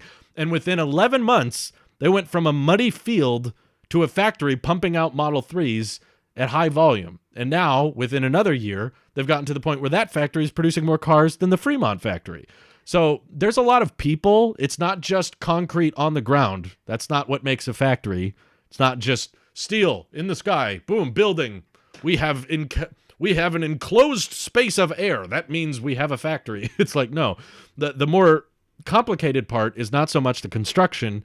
It's the supply chains. It's the hiring of people, because you need people to maintain and manage all of these things, and you need recruiters, especially expanding in Germany. Oh my God, can you think about how complicated that is? You're going to a country that your company has had really no presence in. You've imported some vehicles there, but you don't have like corporate offices or anything. And now you need to build like basically the whole company, R&D center, a factory, and mass production and all that. That's all got to be from the ground up, and you got to hire a bunch of people from that area that are willing to work there, or you have to take a bunch of your own employees, have them all move to Germany, find places to live. Hopefully they know how to speak Deutsch, and you help them get heavily accommodated for that area so that they can actually run the company out of there and be somewhat self-sufficient. That is not a matter of just buying the right concrete or spending the right money. Basically, it's not a lack of investment Tesla's been investing heavily into mass production, more than anybody else right now. And I think that 2 massive factories, each that are capable of producing like 2 million vehicles a year, when fully built out, that's not something you can just, let's do 10, let's do 100, let's do 100 factories all at once. It's like there's not enough people to maintain, and there's not enough supply chains really to prepare for all that. Cole Crawford says, have you seen any new refreshed Model S's? I saw my first one yesterday. I totally geeked out, thought it was a Model 3. Then I saw the yoke and got excited, and the owner was super cool. I have not sat inside one, but yes, I have seen several on the road for my far and few between road trips. I think last time I visited Mike, I was driving back from his place, and I saw, I'm pretty sure it was a Plaid. Oh, yeah, it was a Plaid. I remember. It had the I was like, how did I know that it was a Plaid? It had the badge on the back. The first thing you do to recognize, this is a fun little tip Mike taught me. I'll share it with all of you so you know how to recognize it. So, how do you recognize a Plaid or just a refreshed Model S off the road? Because obviously when you're driving by cars on the road, you typically don't get a good look at the interior. You don't get to see the yoke or the 17-inch display. That's kind of hard to see when you're driving down the road. The easiest thing to look for are the gills. So the refreshed Model S has these fog lights that are redesigned to be a lot more like the Model 3 and Y. And I don't think there's really an easy or simple way for an older Model S to update the front gill to not have those little fins. So let me find an old Model S, say like 2017. We always got to have the fish approach. Okay, so this is the old Model S. Notice the lines. There's little gray silver lines underneath where the fog lights are here. That's the biggest design difference that you could recognize the refreshed Model S with if you're driving on the road. I saw that. The car was driving by, and I was like, ooh, look at it. It's got no gills. And then when it went back the other way, I looked in the mirror, and it had the little Plaid badge on it. So I was like, hey, there's one. There's a couple others we saw. Probably the closest was when me and Mike were supercharging at the Fremont factory. Though the long-range Model S doesn't have any badges. So if he had a non-Plaid Model S refresh, it wouldn't have a badge on the back. But yeah, we were supercharging at the Fremont factory before the Model S delivery event, and there was a refreshed Model S that I'm pretty sure an employee had. Because it was missing parts of the interior. It was definitely not done. And he was charging like one stall away from us. So we could see it and we got pretty close to it, but he didn't walk away from it, so I didn't get to be very close. I heard Ford plans to produce only 150,000 per year electric trucks in 2025. Well, Tesla hasn't necessarily disclosed how many Cybertrucks they think they can build, because the Cybertruck's going to be very battery heavy. I don't mean just in curb weight. I mean, like, it's going to need a lot of 4680s. So I'm curious to hear how many. I'm curious to hear how many Cybertrucks Tesla thinks they can build in a year when fully ramped. Cybertruck or Lightning? It's a toss-up. Which will be delivering first? I'm pretty sure Lightning. Like at this point, Elon said Cybertruck production isn't going to be till late 2022. Ford is estimating spring for the F-150 Lightning, and they might be a tad late, but probably not that late. So worst case scenario, I see the F-150 Lightning delivering next summer, and best case scenario, I see the Cybertruck delivering Q4 of next year. So I'm pretty confident Lightning will be first. Yeah, the back tires on the refreshed S are very huge. It's quite a thick boy. Berlin factory was impressive on Golly's video, and I understand why Volkswagen is freaking out. Yeah, I don't know if that, I mean, it's understandable if they freak out, but it makes, I don't know. That story about Volkswagen having a hands-on meeting about why they can't keep up with Tesla, it sounded kind of made up. I was like, would they really do that? That sounds like some anti-Tesla FUD or something like that. I could see Volkswagen having a in-company meeting where everybody got together and said, you know, we should build these batteries faster, and we need to improve our software, and, you know, let's improve on these things. And then there was likely one guy in the room that said, yeah, have you seen the software Tesla has done? And they were like, oh, yeah, that's good. And then that story ballooned through all the leaking and all the conversations through the conversations, and it led into Volkswagen had a all hands on panic meeting because of Tesla. I was like, I don't know. Sounded a little made up to me, but given Tesla's lead, it's also, I can kind of believe it. It's insane. I've never driven a sports car before, and this car ruined them all for me. Nothing will ever compare to this anytime soon. Yeah, I think that first time Tesla drive experience changes a lot of people. The whole reason I'm doing this right now is because my friends, we were interested in Tesla, not as much as we are now. We didn't do like a EV podcast every week, but me and my friends Nick and Randy, we were aware of who they are, but we were mostly doing tech podcasts on, smartphones and Apple and tablets and computers and that kind of thing. And we were aware of what Teslas were. We were just like, oh yeah, that's that cool electric car company. Even before I knew who Tesla was, I was always in favor of like new forms of energy transport. Like I remember when I was really, really young, when I was in elementary school, like counting the Priuses, I was like, oh, that's a hybrid. Whoa, that's a hybrid. And there was one teacher at my elementary school that drove I think he had like a hybrid Honda Civic or something. I can't remember. It wasn't a Prius, but it was some sedan that was a hybrid, and I always pointed it out because I was like, that one's partly electric. And then obviously I got older. I think this was before the Model S came out, back when I was counting Priuses. I'm terrible with age. Like I can't remember how old I was at a particular grade.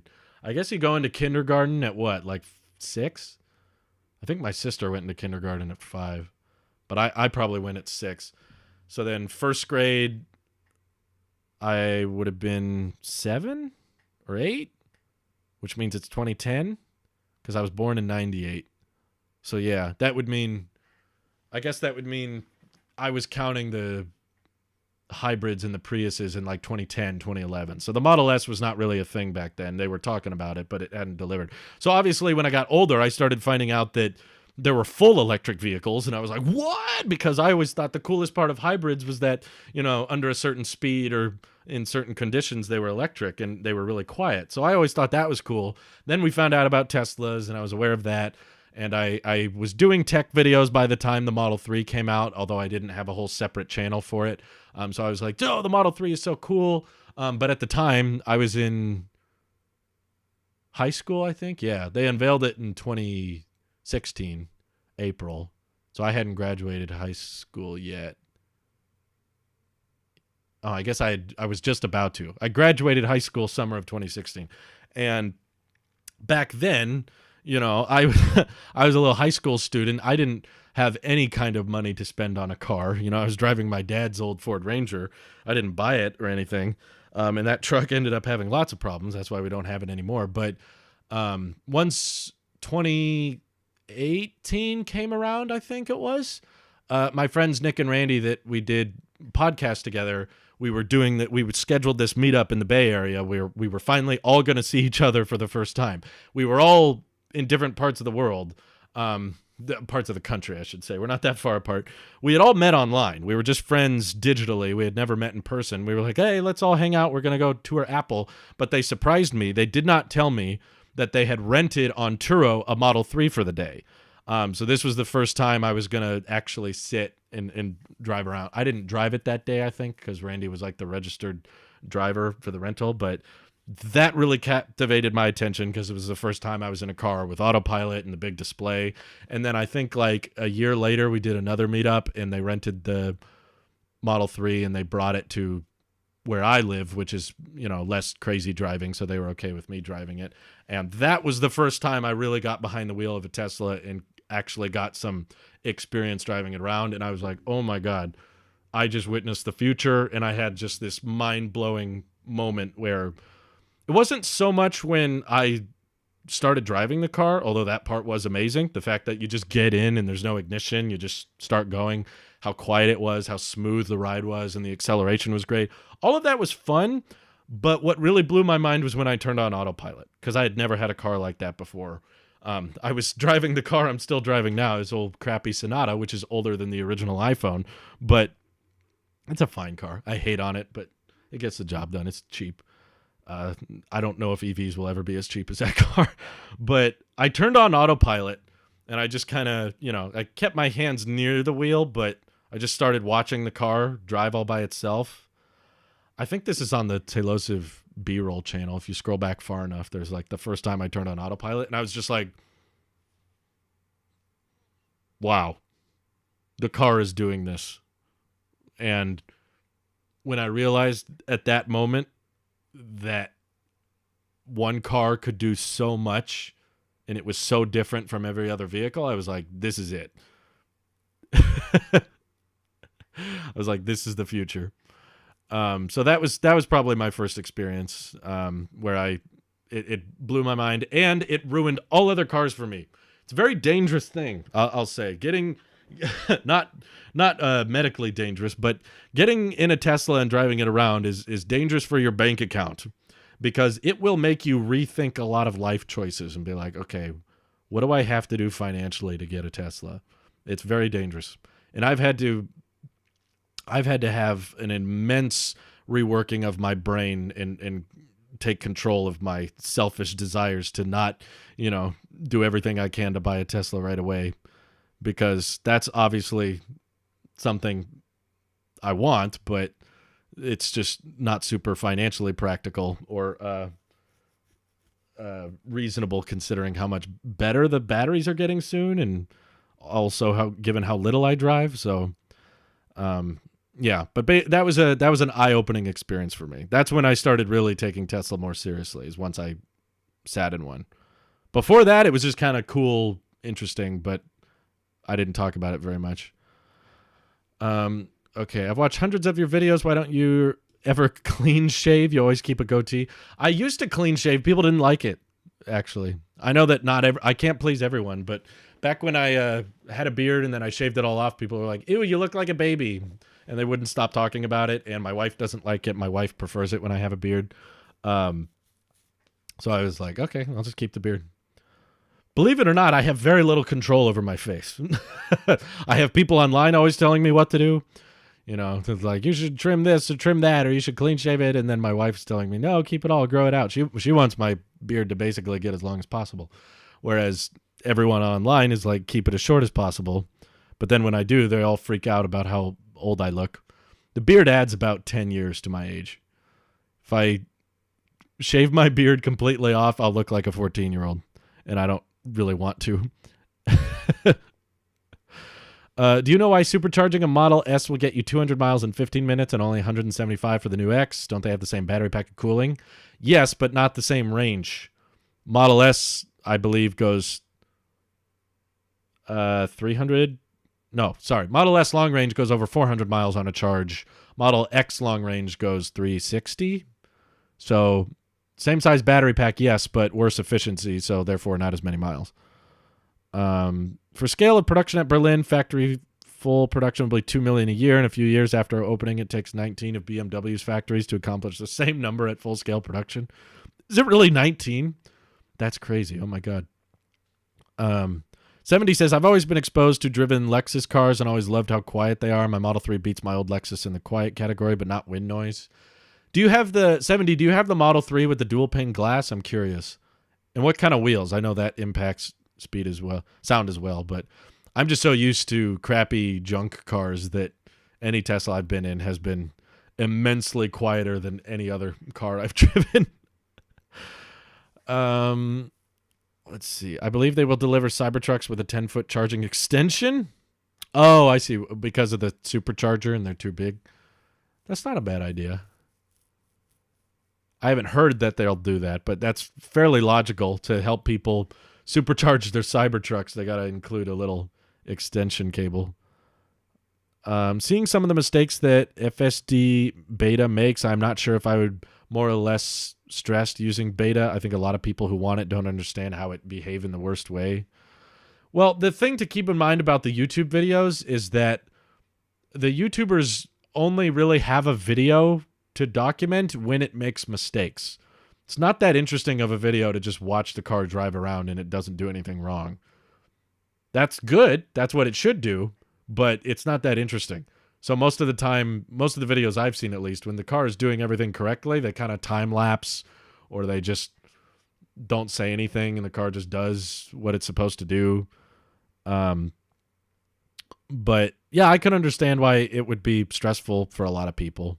It's not really in the phase of convenient yet. It's more so in the training phase where people want to use it for fun, but you have to pay attention to what the car's doing, and you're kind of worried about what it's going to do every time. Obviously, that's a mental loop that you don't have to worry about when you're driving the car yourself. You just think, I drive the car. But if you're monitoring someone else drive the car, especially if it's a computer, and you know that it's not perfect, yeah, that's going to be a tad more nerve-wracking. Recent Clubhouse chat brought up major concern for Cybertruck fitting in tight supercharger stalls. Parking garages might need an extension adapter. Yeah, that's not a terrible idea. I think your hair and facial hair look perfect, my man. Aw, thanks, John. Okay, I have a 2005 Toyota Avalon Limited with adaptive cruise control. This tech has been around quite a while, and it still works great with almost 300,000 miles. Remember, people, we must appreciate this time because we are in the sweet spot of EVs. Still rare, easy to charge, no crowds. Cars are actually gaining value. I wouldn't say there's necessarily no crowds because everyone wants one. The fact that if I decided I want a Model 3 and I had to buy one right now, I wouldn't get it until July. I don't know if that's necessarily the the sweet spot. I think there's certain things that will get more annoying in the future. Sure, charging stations might get more crowded and the resale value may not always go up, but in the future, there will probably be much cheaper electric vehicles with much higher range. You know, right now, a $50,000 Tesla can get you 350 miles of range. In another 5 years, 6 years, it might be like over 400 miles of range on a $50,000 car. And then a $40,000 Tesla takes you 300 miles, and a $30,000 Tesla takes you 280 miles or something like that. So I think it'll get better over time. So there's things that will improve. Same with self-driving tech. Homar's noted that road tire rash is an issue on FSD beta. Well, yeah, it's if it mounts the curb and stuff. I have a 2018 all-wheel drive with sport wheels for reference, no dual-pane glass. Okay. I've heard people say the dual-pane glass does make a difference. I'd be curious to try both side by side, but I'm not really sure how to do that. I have not been in a Tesla with the dual-pane glass yet. All the ones I've been in are single pane. If you get a loan below inflation, it's almost better than sitting on cash. There's a crap ton of things better than sitting on cash. That's pretty much the last thing I would recommend someone do with their money is just hold it in the form of cash. I guess some people like that. I mean, emergency funds are a good idea. I should disclose that. We have an emergency fund in the event that both me and wife... Am I turning into an ape brain? Me and wife. Think about wife. Me and my wife have an emergency fund so that if we both lost our jobs, we would have like over 6 months worth of expenses covered if that happened. But other than the emergency fund, you know, you got to ask yourself how big you want your emergency fund, whether you want it to be 3 months. That's enough for some people. I think we did that for a little while in the past.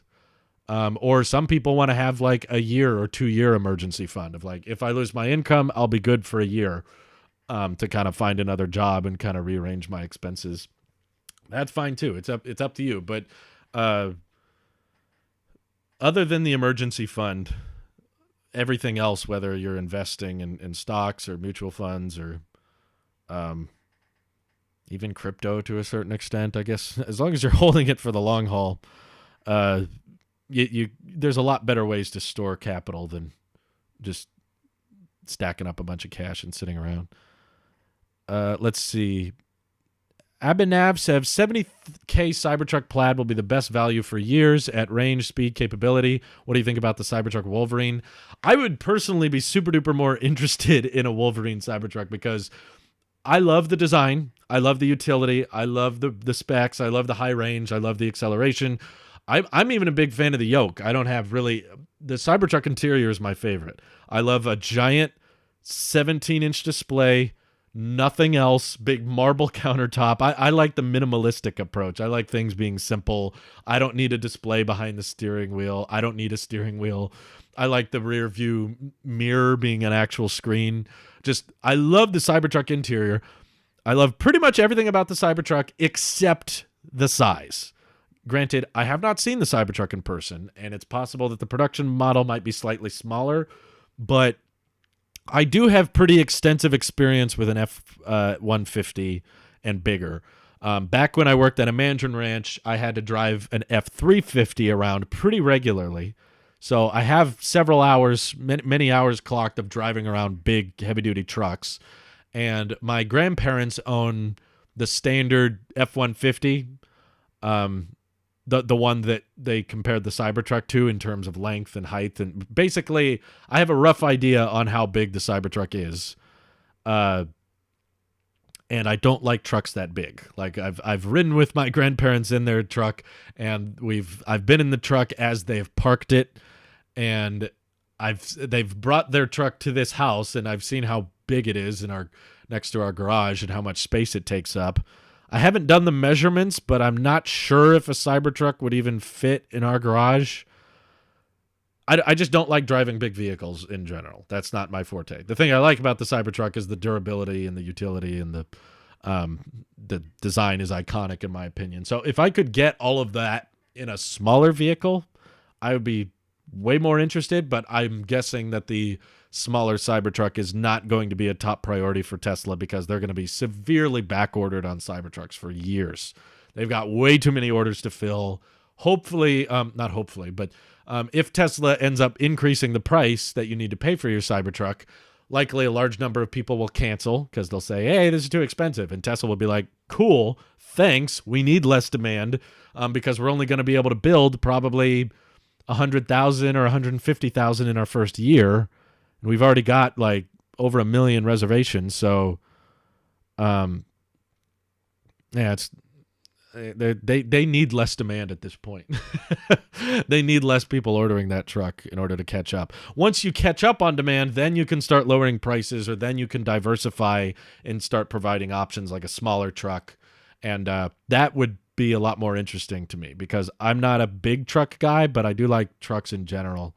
I'm actually a really big fan of the Rivian because the best thing the Rivian has going for it over the Cybertruck, in my view, it's not the price, it's not the specs, it's not even really the design. I like the Rivian design, but I like the Cybertruck design too. They're both fine. The one thing the Rivian, in my opinion, has going for it over the truck is it's coming out a lot sooner and it's smaller. I've driven around my dad's Toyota Tacoma quite a bit. He's owned that for several years, and I drove it cross country on a road trip this summer. So I drove a Tacoma for like 700 miles or something like that, and I'm very comfortable with that size of truck. It was very practical, decent amount of space in the back, but it wasn't hard to park. I didn't feel like a tank in it, and it was easy to manage. So I like that the Rivian is smaller, actually, which some people view as a disadvantage, whereas I look at that as like, yeah, if Tesla never made the Cybertruck Wolverine, I might be more inclined to get a Rivian just because it's smaller, even if the specs are worse and it's not as durable. Steel Dynamics plant still being constructed in Texas. I would not even think about Cybertruck production timeline until that plant is finished. There's other ways they can get steel, Tim. Like they're planning on building the Cybertruck out of the same steel that the Starships are made out of, and they're building a crap ton of Starships right now. Microphone's a bit too close. Sorry. I'll back it up. Glad you let me know after I've been live for an hour and 50 minutes. Let's see. I disagreed that the price will ever go down. Look how ridiculous gas cars have gone up, and they've never gone down. As the tech gets better, they just go up. The thing is, there's more moving parts. There's more total components in a gas car. We've had like over 100 years to scale up the production of all the components that go into an internal combustion engine. So that's why they've gotten cheaper. But I think what I'm talking about with electric vehicles is that there's less overall parts. They're more expensive parts right now, but as those lesser parts become cheaper, as Tesla ramps batteries, which is the most expensive part, the powertrains aren't that much. Display components can get... Basically, you can lower the price of things when you have economies of scale. So once production capacity allows for it, you'll be able to sell electric vehicles cheaper than gas. They're not that far off as is, to be fair. Like, new gas cars aren't that cheap as is. Has the front of the Cybertruck ever been revealed? Yeah, they briefly had a picture of it at the event, but it was pretty blurry. I'll pull it up for you here. The prototype, I don't think has one. I'm pretty sure this is a render, but yeah. Briefly, when they, it was at this point of the presentation, they were showcasing all the utility. They had one image of the frunk open, but I'm sure that's a rendering. Someone enhanced it, I think, a little bit there. But yeah, I wouldn't count that as it definitely will look like that. The production model might change. So, rough idea. Apart from my stocks, I bought a lot of 1450, 1500 debit spreads for a 10x gain for 2024. You guys rate, I'll hit. What? Okay, Daryl, good luck with that. Let's see. How do you feel about the one person who disliked this video? I love him. Thank you. It always annoys me when the like ratio is right at 100% because I'm like, that gives people too much power. So we always get one guy to dislike it. Now the next guy doesn't feel like he's that special. Yoke should come with tactile buttons, as Marquez said, and Teslas should come with heads-up displays, most certainly in Model 3 and Y, where there is no screen behind the steering. I mean, we can argue about what they should and shouldn't do to make the product more desirable, but they're still selling like crazy in their current form. So I think that if you're designing a vehicle to be eventually autonomous, a heads-up display is kind of a waste of time because you probably wouldn't end up using it with autopilot and full self-driving turned on.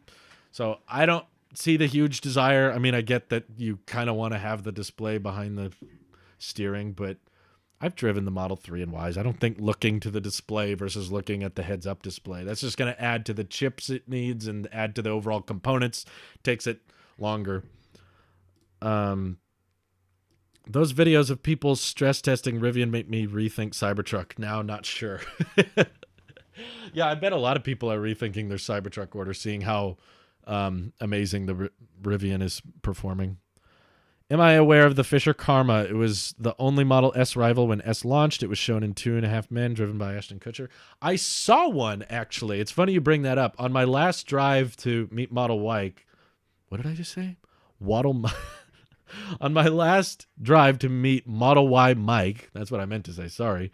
Let me make sure I'm thinking of the right vehicle. I think that's what it's called. Yeah. For those who don't know, I don't think this vehicle worked out, but oh, there's Doug reviewing one. It's kind of cool. I kind of dig that design, to be honest. It's a shame the company didn't do too well with it, but I like that it has like a sporty Roadster look to it, but it's still a four-door. There was an orange one, actually. Let me see if I can find it. But I was driving on the freeway, and I was like, what is that? It's like a sports car with four doors. Yeah, it looked kind of like this. I was just driving down the road, and I was like, is that a sports car with four doors? That's crazy. I dig that design, but I know very little about the company. I know that they are not financially doing too well, from what I'm aware.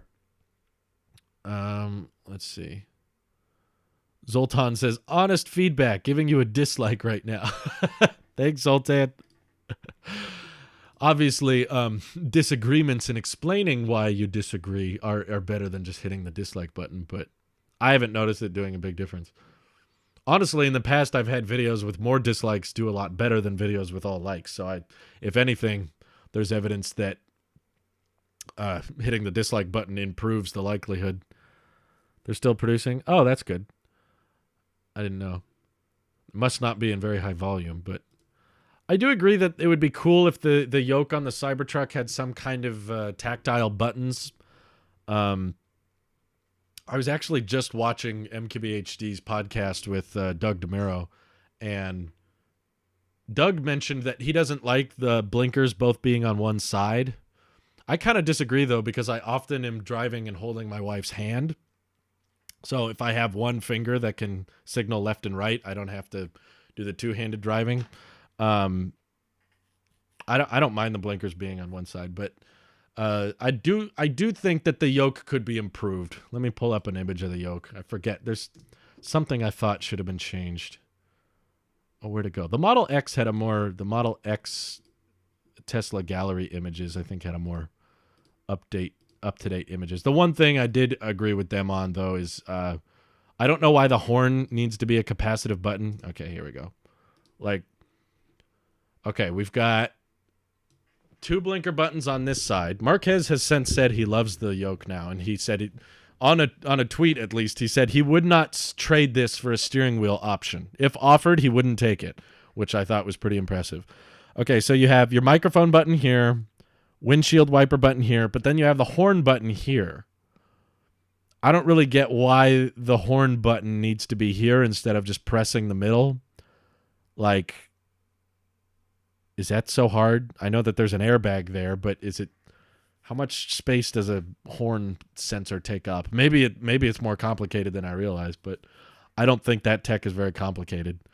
If it's just capacitive anyway, and just put it somewhere in the center and you got to press it hard enough. I don't know. The horn thing's the only thing I think I disagree with, but everything else I'm kind of fine with. It's just a muscle memory. I think people over-exaggerate these issues. They're always like, oh my God, it's so dangerous. You can't do that. It would never work. And then people drive it around for like a month and they're like, oh yeah, this is great. I love it. It's like, just relax. Don't diss it till you try it. The YouTube algorithm don't care if it's a like or a dislike. They both count as engagement. Well, there you go. Why do we tell everyone to click the like button? Legacy Auto is in the announcement cycle, basically saying they will copy Tesla, insurance, software, subscription, self-driving. I'm tired of announcements. Well, I somewhat agree with you that there's a lot of announcements right now, but I wouldn't say that Tesla is innocent of that problem. Tesla has announced a lot of things they haven't done, most of which came out at the same event in 2017, because every time people talk about how late Tesla is, they always mention Tesla Semi and the Tesla Roadster. Although it's getting annoying. I'm seeing a lot of people saying, they unveiled the Roadster in 2017. And I'm like, yeah, but they said it wouldn't come until 2020. They're technically 1 year late. All right? And if the Roadster comes out in 2023, they'll have been 3 years late. But people keep saying, Roadster was unveiled like 5 years ago. It's like, yeah, that doesn't, they weren't saying this will come out later this year. That's not what they said. But Marquez changed his mind on Cybertruck and now changed his mind on the yoke. What did he change his mind on with the Cybertruck? I remember him being there at the event, but then he ordered one pretty quickly afterwards, I believe. You can push the horn without taking your hand off the wheel. I don't know. I feel like that's just a more natural, easy access of like, oh, quack, like brace for impact, you know, opposed to just reaching your thumb out and trying to find the horn button. It's like looking at the yoke, be like, oh, wait, let me find the horn before I get in this crash, you know, that kind of thing. It's probably just a muscle memory. I don't know. I think a lot of people hated on the yoke very quickly because they don't see it working with their current vehicle. So they're like, well, because that wouldn't work for me now, no one should have that. It's like, I believe Tesla actually put some trial and error into this. I don't think they just slapped that in there at the last second. I believe they probably tried a few different steering wheels and probably even several different yoke designs, and they discovered that that one was the most comfortable and that button layout made the most sense. We might look at it in hindsight and go, it didn't really make much sense to me, but they probably tried it a lot longer than I did. The horn could be implemented below the airbag area, where, if not in the middle, I guess, I don't know. They probably tested out a bunch of different layouts and they discovered that one was fine. Most motorcycles have both blinkers on one handle. Some, like Harley Davidson, have left and right on their respective handles. Huh. Yeah, for the one-handed stuff, I would definitely prefer blinkers on one side, not one on the other, because I have to keep both hands on the wheel if that's the case. But maybe if you're driving a vehicle as fast as the Model S, that's what they want you to do. I'll have to say no more hand-holding. I am also sad to see the referral program go. I think they added solar panels back, actually. So the solar roof was the only thing left when they got rid of the 1,000 miles of free supercharging, but then they just added solar panels back. So it's now available for solar roof and panels. You don't have to look for and tap the button. You can keep by palming the button like any horn. You can? You can beep by palming. Well, the button's kind of off to the side, though. You're not palming the middle, are you? Honking isn't even something that's done very often anyway. Well, I know, but I know several people were saying because honking isn't done very often, that's why it doesn't deserve to be like a capacitive button alongside, you know, your brights and your windshield wipers and the microphone button. Those are all things you can still, those are all things you want to have quick access to regularly, whereas the horn, not so much. Oh, Tech by Steph was saying it was shown on a video on Twitter. Oh, okay. So you can still honk in the center. Well, then why do we have the capacitive button? Replace that with something else. I don't know. People are saying I think it was just a joke.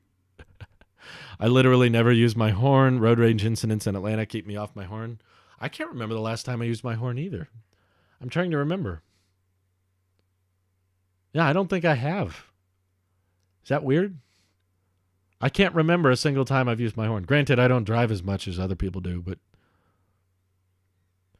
they made an update where you place your whole hand over the right buttons to honk. Oh, all the right buttons? No, you're not hitting the middle, but you don't need to be so precise. I don't know. It still sounds like something people would accidentally do when doing a turn like this. You'd be like, I also think that if they switch to steer-by-wire, which several other companies have done, and I think Tesla could find a way to do it safely, you'd be able to have more aggressive turning without having to do this in tight parking lots and stuff. It'd be cool if you were under a certain speed and turning the steering wheel like this, your turning radius would be adjusted. Also, if you wanted to play racing games in your Tesla with steer-by-wire, you could be using the yoke as your controller, and the wheels on the ground wouldn't have to be moving the whole time. Right now, if you want to play Boogie Town Racing or whatever, and you want to control the car as you're playing the video game, your tires have to be rubbing against the asphalt. So steer-by-wire has a lot of benefits that I'm kind of surprised Tesla hasn't jumped on. This is another issue with not having steer-by-wire, is if Tesla wants these vehicles that they're producing right now to eventually become fully autonomous robo-taxis, that wheel has to keep spinning. Even in the future, if you're like never going to be driving your car or it's going to be a robo-taxi, you're going to be sitting in that car driving around, and that steering wheel still has to be spinning and turning, and you know, like that's going to be in the way of someone who decides to sit in the driver's seat, even if they don't want to drive, if they want it to be a robo-taxi. I see. So Ambush is saying you cover the right side with the palm, all the buttons to honk on yoke. So you can go, I see. I guess that kind of works. I would rather just there not be a capacitive button, though. You can't use the middle for the horn. I believe that's correct. Let's see. It's a bittersweet moment seeing Tesla research mainstream audiences. Now they're getting even more popular and hitting bigger revenues, but sad that Teslas are no longer that special. I still think they're pretty special, but they just don't have much purpose in the referral program anymore because demand's through the roof. It was inevitable, you know. There's a lot of big billion-dollar companies that don't have referral programs. They make sense when your company's small and you're trying to get on the map and you're trying to let more people know about you. But once you've reached a point where everybody knows about you, it doesn't make sense. That's why Apple doesn't have a referral program. They don't need it, right? You can steer that yoke with one finger. It's not open. It has two spokes. Okay. Do you think FSD would honk at people? Probably not. I'd be very shocked if it ever got to that point. Honking just always comes across as rude, so they probably wouldn't want to come across that way. How long have we been live for? Oh my God, I've been live for over 2 hours. Dang, you guys ask good questions because that just completely flew by for me. I totally blanked. I was like, how long have I been going here? Oh, sorry, that was a lot longer than I was planning on live streaming. Oh, that is a funnier question. Would the Tesla bot honk at people? It's like trying to deliver a pizza and then someone stand in its way. It's just the screen shows like an air horn or something. I blame Drew that he made a video saying it doesn't make sense like 2 days before Tesla killed it. Coincidence? I think not. Yeah, that's fine, Ron. I'll take the blame. Many people have used all the referral many people have never used all the referral miles. I have 1,000 miles that will likely go unused. Well, just charge it up before they expire, basically. I appreciate all the questions and for you guys tuning in. I do have to get going now, but especially all of you lurkers. Like I'm looking at how many people are watching and how many people are chatting, and it's like so many of you just tune into these and they're like, I'm not going to say anything. I'm just going to watch. I appreciate you too. I know how you are because that's how I typically am during live streams and most YouTube videos I watch. I almost like never comment, but there's a lot of channels I watch every day. So I see you lurkers. Don't act like you're not out there. But I appreciate you all for tuning in. Starlink did very well today. I was live for 2 hours and 10 minutes, and we only dropped 0.2% of frames. That's very good. That's very reliable. So I do these live streams pretty much every Wednesday, roughly. Sometimes I change schedule, but I appreciate you all for tuning in, and I'll answer all of those questions next stream. Sorry, everybody. Have a great week. Take care. Bye-bye.